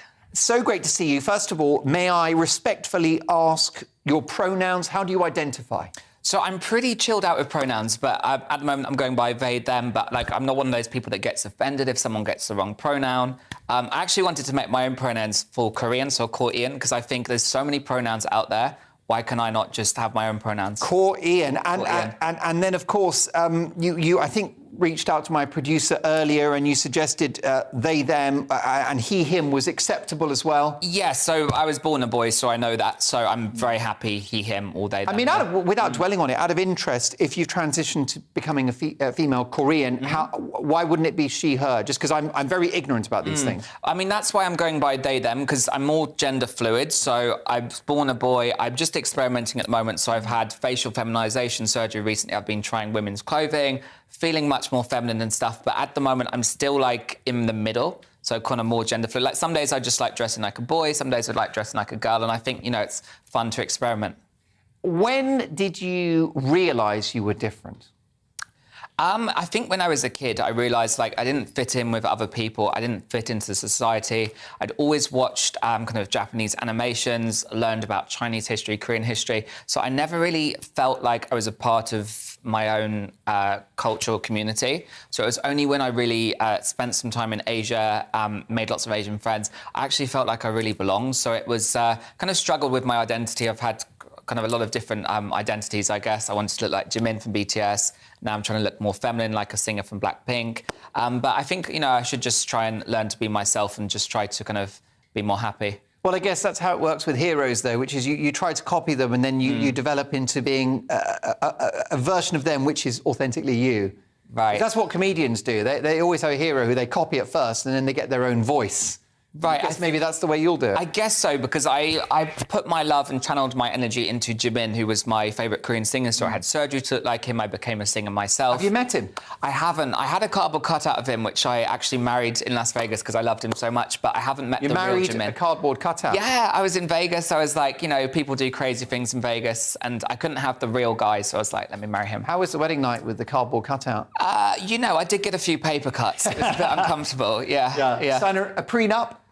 We did, thankfully, yeah. I think he's worth more than me, though. BTS are worth a lot. Do you think that he knows about your journey? Oh, 100%. I think BTS probably have a WhatsApp group where every time they see me talking about Jimin or getting married to his cardboard cutout, I think they're probably enjoying the updates. Would they be flattered? Yeah. I'm sure Jimin would be very flattered. Maybe he'll smile, maybe he'll laugh. I like to make people entertained and smile, but I'm sure he'd be very flattered. Yeah, Who wouldn't? If someone decided to become me, I'd sort of... Would you be flattered if I wanted to look like you? Well, yeah, I think this could be your next thing. I'll lend you my glasses. OK. See how you feel about that look. Maybe the tie. Correct. We'll mess the hair up a bit. OK, I've just done it, actually, but OK, we can give it a go. And the interesting thing is that you've had a sort of parallel journey, which is your gender and then also effectively your race, I guess. Was the latter, was the race the dominant force in your life? Yeah, so it was more about the race. So when I lived in Korea around 2013, I fell in love with the culture. I felt like I really belonged for the first time in my life, and I never felt happy until I was there. So it was really kind of, I wanted to identify that way. And you go to Korea and there's so many foreigners that do identify as Korean. They just don't talk about it. They adopt all of the mannerisms, all the style, they learn the language. They even have surgery to look Korean. They just won't say it physically. I'm the only person actually talking about it. But it's a very common thing in Korea because people just fall in love. It's such a beautiful way of life. People are kind, and I don't see anything wrong with it. Do you see parallels between transitioning from gender to transitioning race? I mean, do you think they're pretty much the same thing? Obviously they're very different things, and they're very personal things that people have to go through, and I support everyone however they identify. But I do think there's definitely a lot of parallels, whether you become a woman and you're born genetically a man and then you change your race. I think there's no harm in both if it's, making people happy, if that's generally what they want to do. Don't just do something on a whim. If that's really how you feel, go for it. I'm not ever going to criticise someone, do what you want, but I get attacked so much online for what I'm doing, and I'm thinking, OK, but the whole of society is with open arms embracing everyone else that may transition their gender, so why can't people embrace people like me? That's right. What do people say? Do they claim that in some ways it's a racist thing that you're transitioning your race? Yes, so all the time... How do they frame it? Yes, always racist cultural appropriation, and I did a show on Channel 4 recently, and they actually tried to make me look very, very bad, obviously for ratings, and they're not doing very well at the moment, so they needed some ratings. They didn't do that when I was there. No, they pitted me against someone that desperate for viewers. Was not Korean exactly, and if you want to have a discussion about race, put me with someone Korean.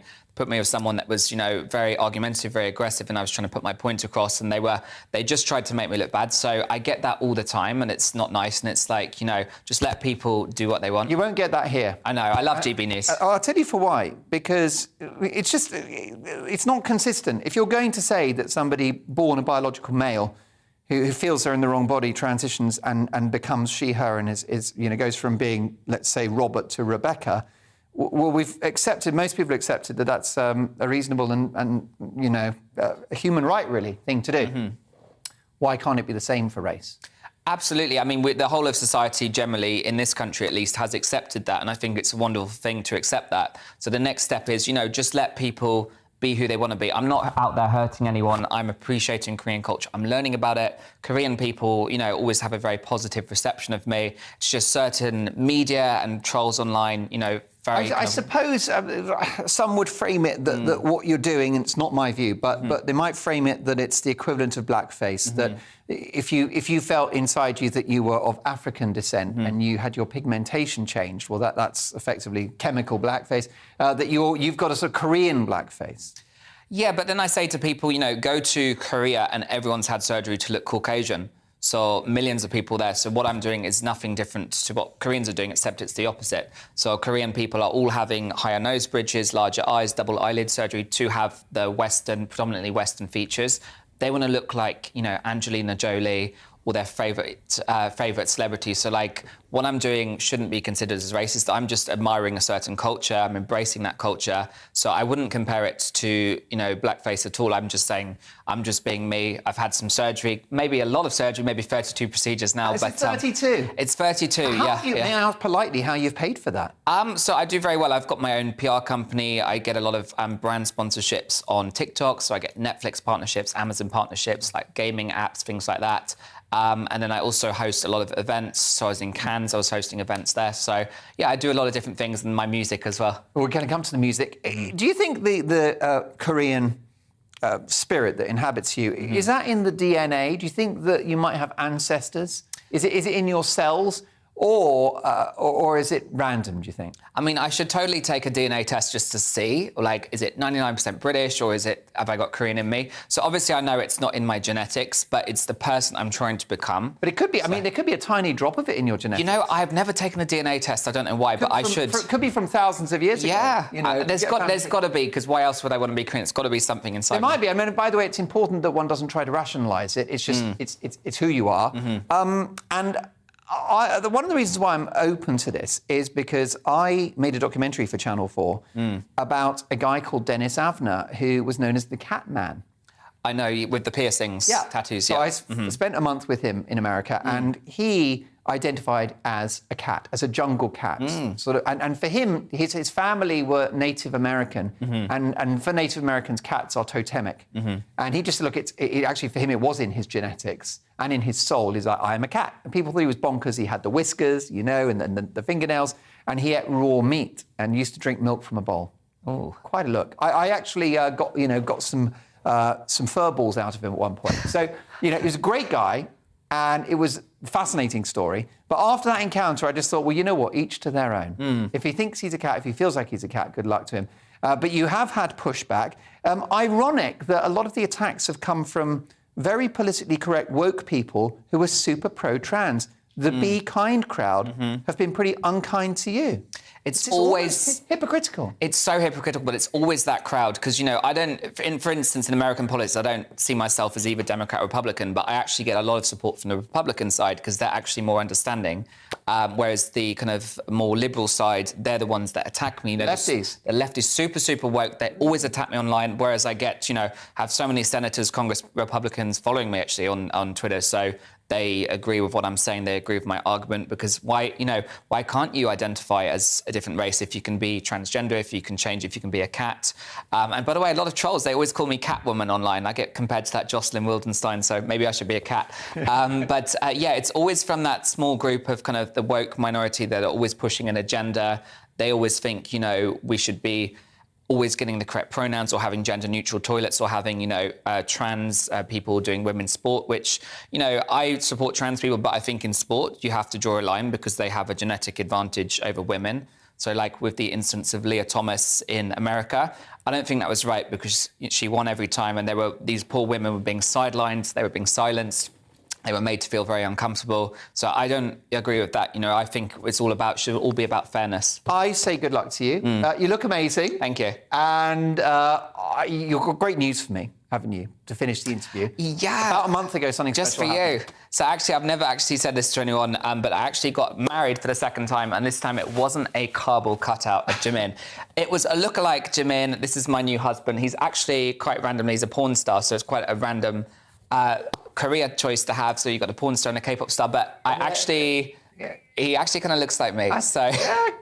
I might have seen him back in the day. Oh, God, what have you been watching? The face rings a bell. But I'm trying to make him more Korean, so he's had injections, Botox and stuff, and he's looking really good. Look, it's wonderful. I'm very happy for both of you. You want to have, very briefly, you want to have Korean babies? I do want to... I don't know whether I'm going to adopt or if I can genetically modify one in a laboratory, but I do want only 100% Ask Bill Korean Gates, baby. he can help you with the lab meat. Well, I don't think I'd want to do anything with Bill Gates. He'll grow you something Korean. Lovely to meet you, Ollie London. Great Thanks to for meet you, coming Mark. in. Thanks and for having also me. congratulations to Hubby as well. Fascinating conversation. We don't do boring on GB News, not on my watch. And also, we're liberal. Anything goes. Let's just enjoy our lives whilst we're here, shall we? Lots more to come. Next up, hot off the press, it's the papers. See you shortly.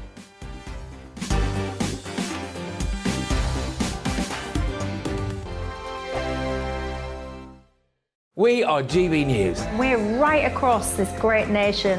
On TV. On radio. On digital. Absolutely everywhere. We don't talk down to you. We embrace all voices with honest and civilised conversation. We are not part of the establishment. We're one of you. And we're only getting started. Join us on GB News, The People's Channel. Britain's news channel.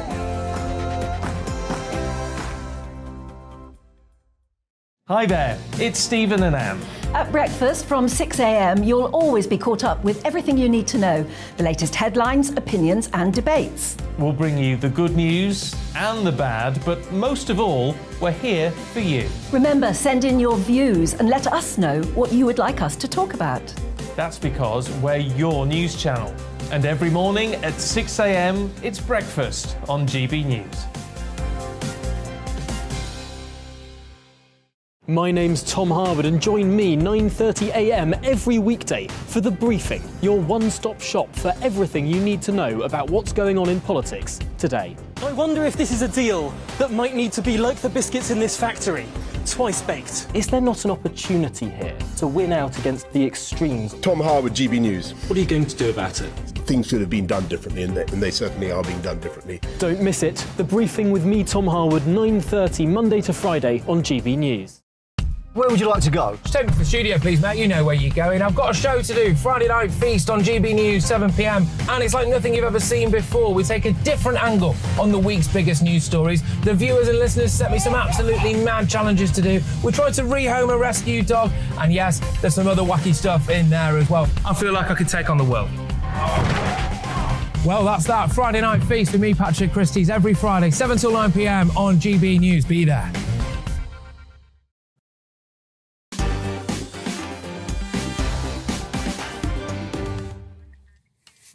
Oh my God, Mark, Ollie London is the epitome of freedom, says Declan. Dover delays. Hi, Mark. More headlines pre-Brexit, and brilliant email from Noel about all of the disruption in terms of holidaymakers getting to the continent long before we voted to leave. Funny that. Don't let the truth get in the way of a good story, hey? It's exactly 10:30, so it's time for this.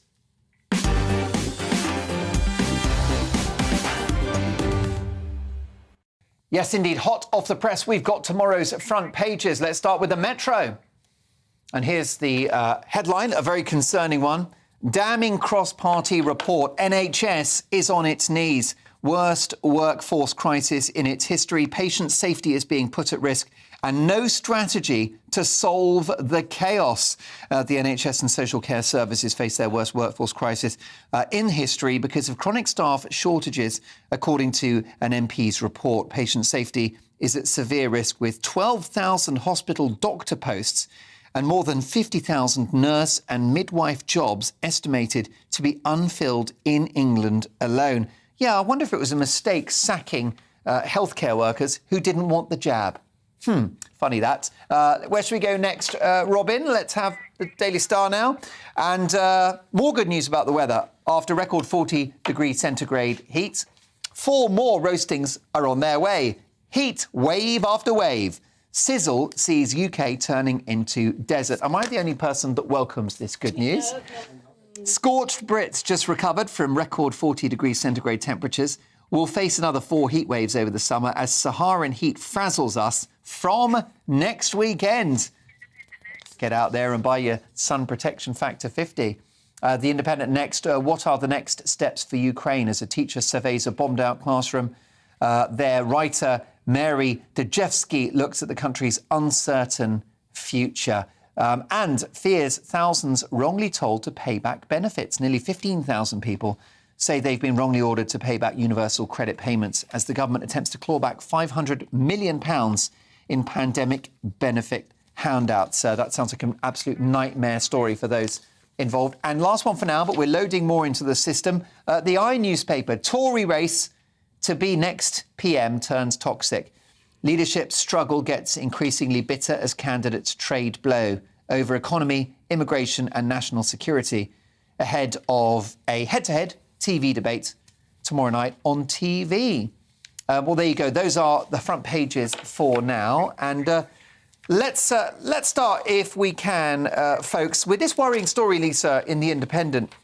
15,000 people wrongly paid universal credit. Now, these individuals will be at the lower end of the economic ladder. Yeah. That money will have been spent. Yeah. Yeah, of course. Yeah, I think there's a theme going through every one of these, isn't there? That Britain, we are in a mess. Yeah. Something has gone very, very wrong here. And yeah, you know, when you look at this and you start to think about those families that, you know, are basically living hand to mouth. And then, you know, and I know what this feels like when you get something through your letterbox that frightens you. You know, you have sleepless nights about it. I can't tell you how angry I am about, you know, everything. Nothing is working, is it? No. It feels like nothing is working. Correct. I mean, the infrastructure is down. We can't travel anywhere. You can't get a driving licence. You can't get you can't get a passport. You can't get a GP's appointment. You can't get a dentist. You know, the whole of the benefit system is in disarray. They can't make even corporations are worse now. I mean, I agree with the Telegraph's, who was it? There was Alistair Heath, who said that he thinks customer service has gone back 20 years. From my experience, I would say that is the case. But again, you know, what is happening? You know, is it because of COVID? I'd just like to have a honest conversation about where we are. You know, instead we get spin, we get politicians arguing for their own space and their own place and their own interests. And actually, everybody in the country knows that there's something very wrong. There's something very wrong. I completely agree. I mean, I think the country, including the NHS, had weaknesses, and I think they've been exposed by the pandemic. Yeah. But I just wonder, Lisa, whether we ought to have had, with hindsight, a conversation about the impact of the lockdowns that we were going to have. You know, we did it 3 times over. We put the economy on ice. Yeah. On and off for 2.5 years. And it's like, oh, go figure, we're now suffering the consequences. Yeah, and I mean, that goes into one of the stories that we're going to talk about why are people, you know, why is there so many jobs that's not been filled? Again, you know, what happened at the beginning of the first pandemic is thousands and thousands of people got made redundant. Yeah. You know, and 2 and 3 years on, these people's mental health, you know, has not been served. People's physical health has not been served. There is something very wrong happening. And I think we've got to just be honest about it. I do think you're right. And whoever becomes our next Prime Minister has the most important job in the country, obviously. I mean, it always is. But probably, in historic terms, the biggest job since we emerged from the Second World War. Yeah, absolutely. I think the challenge is that big. I think so. I think so as well. I mean, you know, one of the things that we've got to do is, you know, look at it as if it is a massive challenge, like coming out of the Second World War. Don't think we have. Now, do the government, do the state and do the taxpayers forgive that £500 million in universal credit payments? Because I think that's the question here. In relation to this story, people have been mistakenly paid too much. Do the state write it off or not? Well, I mean, to be honest, we don't know. I mean, do we trust them? Do we trust them? You know, the amount of money that was given out during the lockdowns and the pandemic, and, you know, there's supposed to be so much of that missing, not coming back. But, I mean, let's just say that, you know, Mrs Smith in Sheffield has received £800 too much in the course of the last 2 years. Let her keep her money. Let her keep her money. Ben, are you feeling generous? Yeah, totally, man. Let her keep her money. I mean, how many times do the people actually win? Do we get? That's a good point. You know, how many times? I do think we are being quite harsh on Great Britain, though. I do think we did come through a pandemic, And there's not been anything like that for 100 years. And there's been Brexit as well. And we're just trying to, get ourselves back on our... even if we hadn't had lockdowns, we would have been massively impacted come what may. Yes. Yes. Without a doubt. And so you think, I mean, it doesn't reflect brilliantly on the government, though, does it, that they have mistakenly paid $500 million? They've made a couple of mistakes, man. There was a pandemic going on at the same time. Do you know what I mean? But listen, if the people are winning and they've got a little bit of money, and with the cost of living that's going up, they could do with keeping that money up. And of course, it will have gone straight back into the economy, won't it? Yeah. Exactly. I can't think too many people are sitting on that cash, Ben. No. £800 is, what's that? A couple of pairs of shoes? No. I'm joking. Well, yeah, for those lovely shoes, definitely. What do you think, Angie? $500 million. Yeah. They made that big a mistake. Wow. Oh, that's worrying. Sack the accountant. Where else are those mistakes? I'm disappointed because I was so happy with Rishi when he saved us all and gave us money during the lockdown. He saved, in my mind, he saved the country. He kept us all afloat during the lockdown. The annoying part was there's no book written on what to do when you have a pandemic. So what we did is we listened to what the Americans told us to do. And the Chinese, really. Because lockdowns and masking were really a Chinese idea. Yeah, but that came second. The Americans were the first. The Americans owned the lab in Wuhan. That's true. We found out that happened in Wuhan. So the Americans, so that they could give us all lots of lovely injections, said, you've got a lockdown, you've got to stay home, you've got to have an injection. So we followed suit. Why couldn't we make our own decisions? Why do we have to follow what America told us? Well, I agree with you, which is why this idea of a global pandemic treaty drawn up by the World Health Organization is truly terrifying. It's terrifying. The World Health Organization are all being subsidized by Big Pharma. Who wants to listen to what they say? Yeah. And what do they know? Seriously. Well, they got it badly wrong in relation to the pandemic. Yes. I've got a new front page for you, folks. The Daily Mail. And let's have a look at this. Tough on China, Mr. Sunak. Pull the other one. Rishi Sunak's get tough stance on China was last night called into question by his Tory leadership rival. As the former Chancellor declared Beijing to be the biggest long-term threat to Britain, allies of Liz Truss accused Mr. Sunak of being soft on China and pursuing closer trade links. Former party leader Sir Ian Duncan Smith, one of 5 British MPs sanctioned by China for speaking out on human rights abuses, said it was a surprising story that Mr. Sunak was claiming to be tough on Beijing. Well, let's have a look at that story, shall we, Ben? It's difficult, isn't it, for any British Prime Minister to have the right position on China, because they are, in my opinion, a global bad actor. They're a totalitarian dictatorship. They enslave and torture their own people. They have effectively concentration camps for Uyghur Muslims. On the other hand, we purchase billions of quids worth of their goods and we trade with them. Isn't the whole world a bit like that? Everything's sort of on tenterhooks. We're everywhere. Do you know what I mean? We sort of turn a blind eye when we want to. They invest in our economy. We borrow money from their banks. And that's the way the whole world works. And that's the way human beings work with certain friends and stuff. It's just like, you turn a blind eye if the friends... You know what I mean? That's just the way it is. Funny enough, I was born in Hong Kong, by the way. Bit of trivia, just want to let you know. So, what did you say? I was born in Hong Kong. You were? I love Hong Kong. Beautiful place. No, well, it was until the Chinese got it back. I mean, we do the same with Saudi. Well, I was only born there because my dad it gave me a British passport. So, but then if they've got it back, I don't know.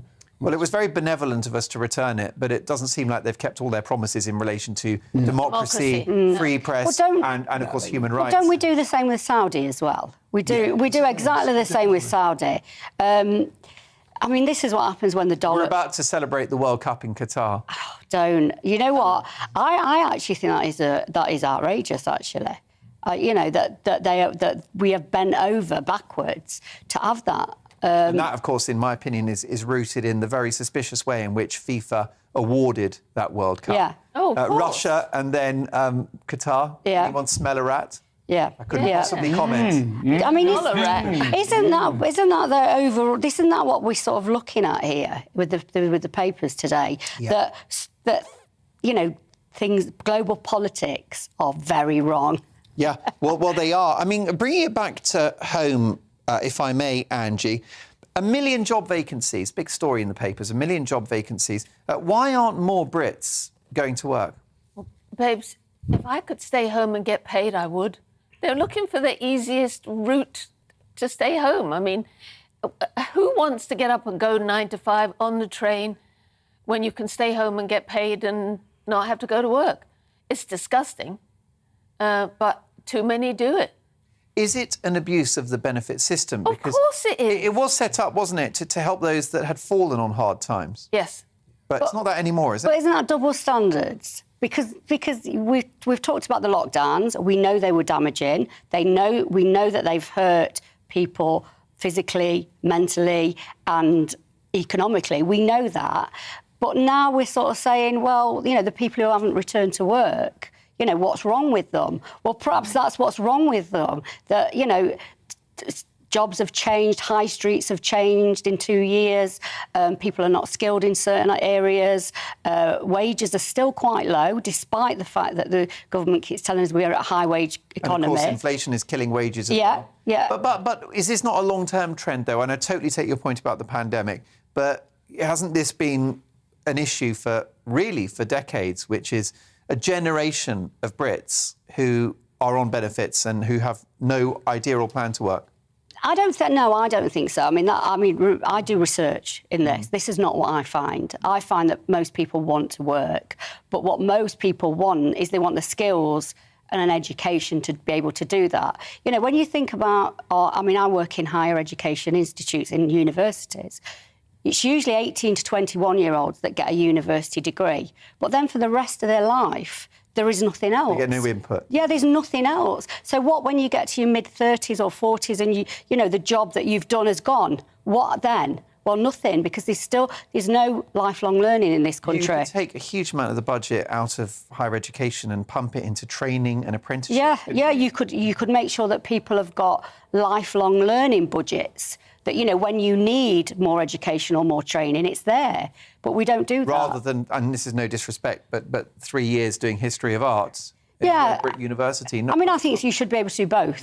If you want to do history of art, you do that when you're 18, 19, although I do think 18 is very young to go to university and decide what you want to do. Ben, what do you think about this? I mean, my viewers will be watching and they'll look at the numbers. It's 1 million vacancies with more than 1 million people able to do those jobs.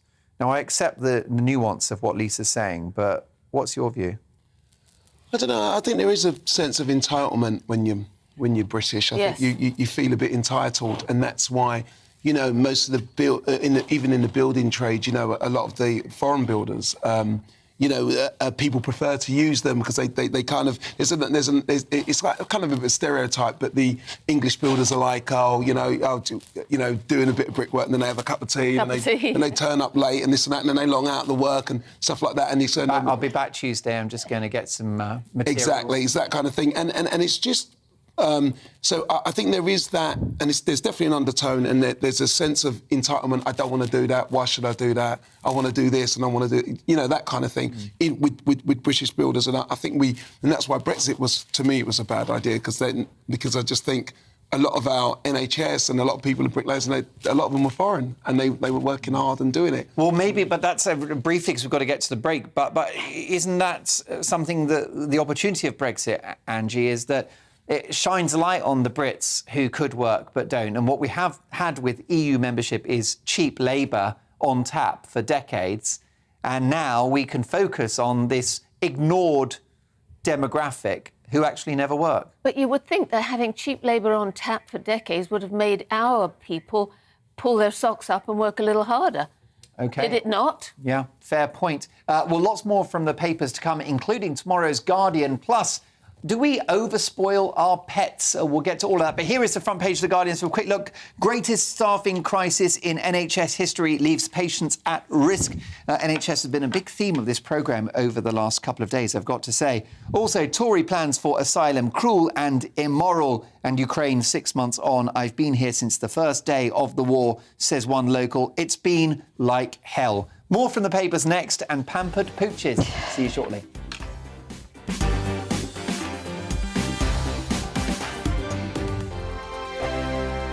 We are GB News. We're right across this great nation. On TV. On radio. On digital. Absolutely everywhere. We don't talk down to you.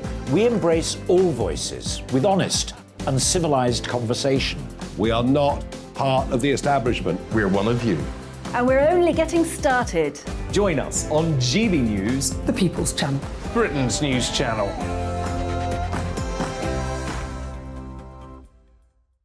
Hi there, it's Stephen and Anne. At breakfast from 6 a.m, you'll always be caught up with everything you need to know. The latest headlines, opinions and debates. We'll bring you the good news and the bad, but most of all, we're here for you. Remember, send in your views and let us know what you would like us to talk about. That's because we're your news channel. And every morning at 6 a.m, it's breakfast on GB News. My name's Tom Harwood and join me 9:30 a.m. every weekday for The Briefing, your one-stop shop for everything you need to know about what's going on in politics today. I wonder if this is a deal that might need to be like the biscuits in this factory, twice baked. Is there not an opportunity here to win out against the extremes? Tom Harwood, GB News. What are you going to do about it? Things should have been done differently, and they certainly are being done differently. Don't miss it. The Briefing with me, Tom Harwood, 9:30 Monday to Friday on GB News. Where would you like to go? Just take me to the studio, please, mate. You know where you're going. I've got a show to do. Friday Night Feast on GB News, 7 p.m. And it's like nothing you've ever seen before. We take a different angle on the week's biggest news stories. The viewers and listeners set me some absolutely mad challenges to do. We're trying to rehome a rescue dog. And yes, there's some other wacky stuff in there as well. I feel like I could take on the world. Well, that's that. Friday Night Feast with me, Patrick Christie's, every Friday, 7 till 9 p.m. on GB News. Be there.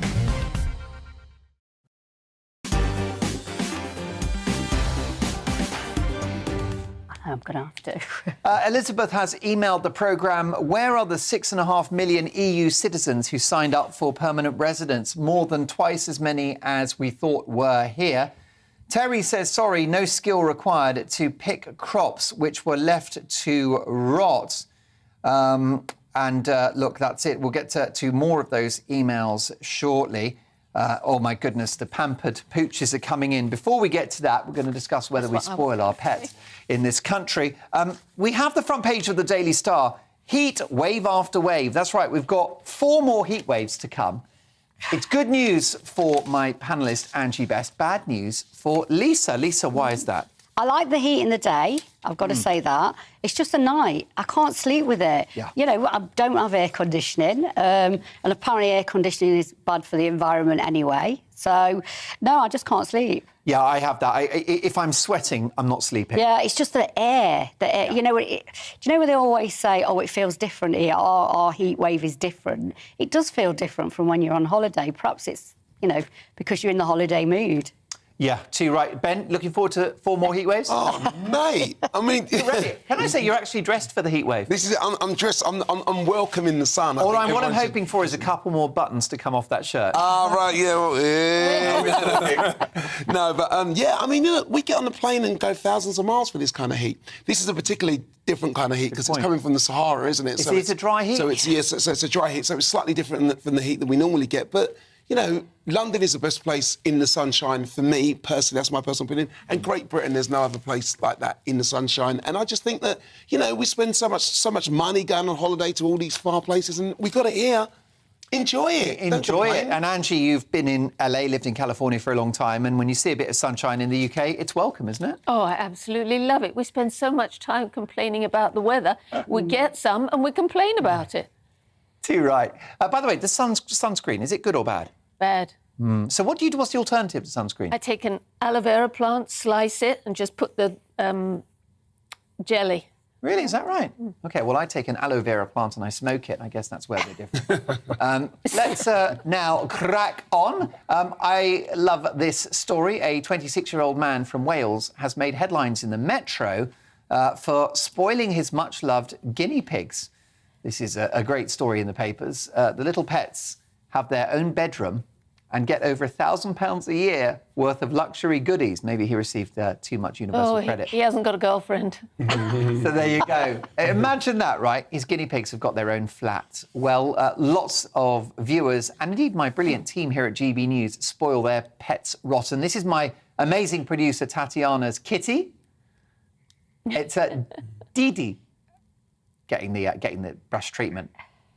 We've also got Angie Best's spoiled horse, Mimi. Look at that.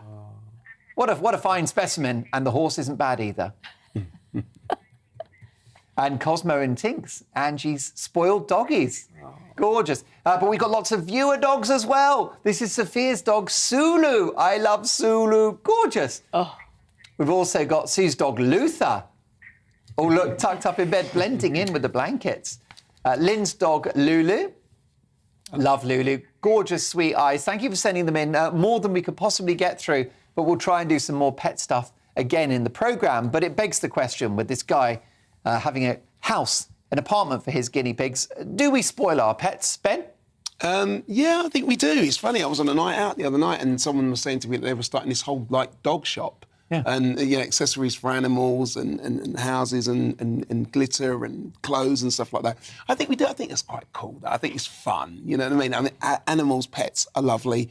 Dogs, I'm a bit of a dog fan myself. Yeah. Yeah, I mean, dogs look cool. I think it's mad, right? Because my cat, Harry, he's got... Well, because I was advised by the vet, he's insured. Because otherwise it just costs so much money. So he's got private medical insurance. He hurt his tongue a couple of months ago. He was seen by a vet within an hour, which is something I can only dream of. Yeah, yeah. Wow. Isn't it? That's brilliant. Any pets? I've got no pets. I'm allergic to cats and dogs, so I have to stay well away from them. Yeah. Can I just say you look quite flushed talking about it? Yeah, whenever anybody's dogs or cats come near me, I'm like, oh, get away, stay away. Well, look, let me tell you, it saved you a fortune. You're a lucky lady. Yeah. Spend it on yourself instead. And Angie, of course, I don't have to ask you. You love your pets and you can't spoil them too much, right? Absolutely. Wonderful. They give us so much joy. It's time now for this.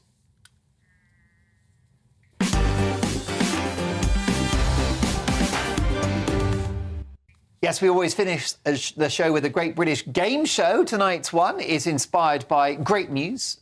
It's Bennifer. Ben Affleck and Jennifer Lopez got married in Las Vegas. Congratulations to them. I've actually met and worked with Ben Affleck, and he's a real gent, and it's good to see him so happy.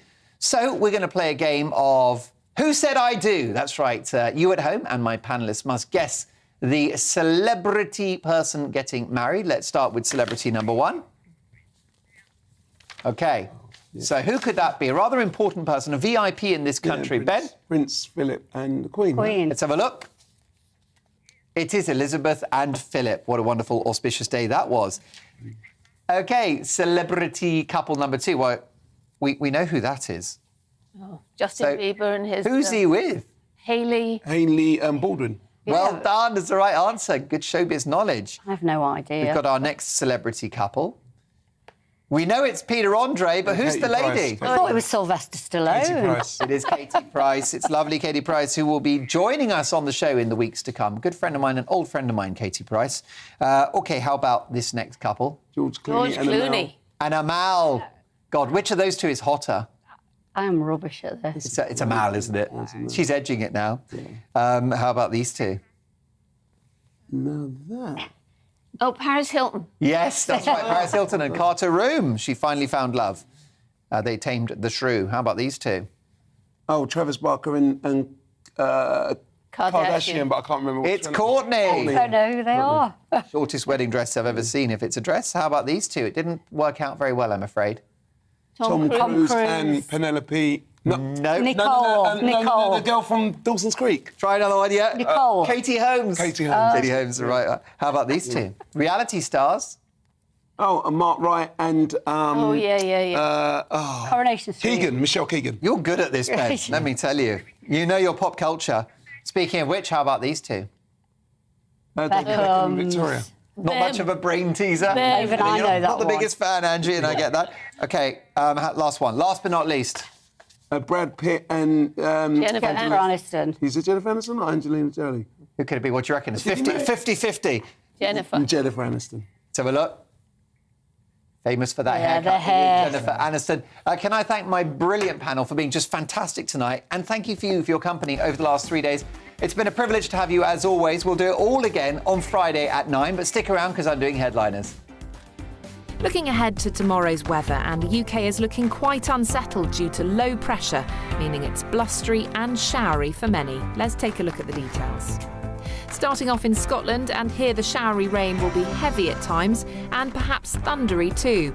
Whilst the winds will be a little lighter today, it will still be windy. It will be a blustery and showery start for Northern Ireland too. There will be quite a bit of cloud around, meaning sunshine will be limited. Some heavy and perhaps thundery rain for parts of northwest England at first too, but it will turn drier as we head through the morning.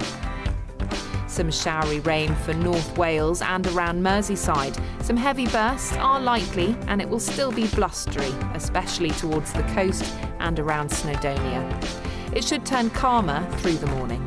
Further east around Peterborough and the East Midlands, it should be a drier start to the day with a greater chance of seeing some sunshine. It will be more sheltered here too, so less windy. Similar for East Anglia, where Monday is looking mostly fine, although it won't be as hot as today. The odd passing burst of rain isn't out of the question. Whilst southwestern England will have some showery rain through the morning, more central and eastern parts of southern England should be drier, with only a few showers to watch out for. Through the rest of the morning, it will be plenty of showers, especially in the north and northeast, where they could be thundery. And that's how the weather is shaping up during tomorrow morning.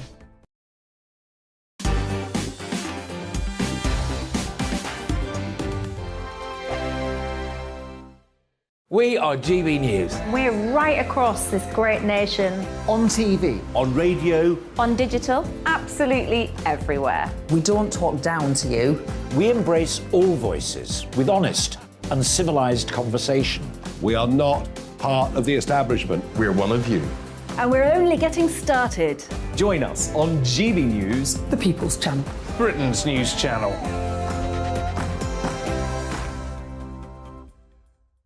Hi there, it's Stephen and Anne. At breakfast from 6 a.m, you'll always be caught up with everything you need to know. The latest headlines, opinions and debates. We'll bring you the good news and the bad, but most of all, we're here for you. Remember, send in your views and let us know what you would like us to talk about. That's because we're your news channel. And every morning at 6 a.m, it's breakfast on GB News. My name's Tom Harwood and join me 9:30 a.m. every weekday for The Briefing, your one-stop shop for everything you need to know about what's going on in politics today. I wonder if this is a deal that might need to be like the biscuits in this factory, twice baked. Is there not an opportunity here to win out against the extremes? Tom Harwood, GB News. What are you going to do about it?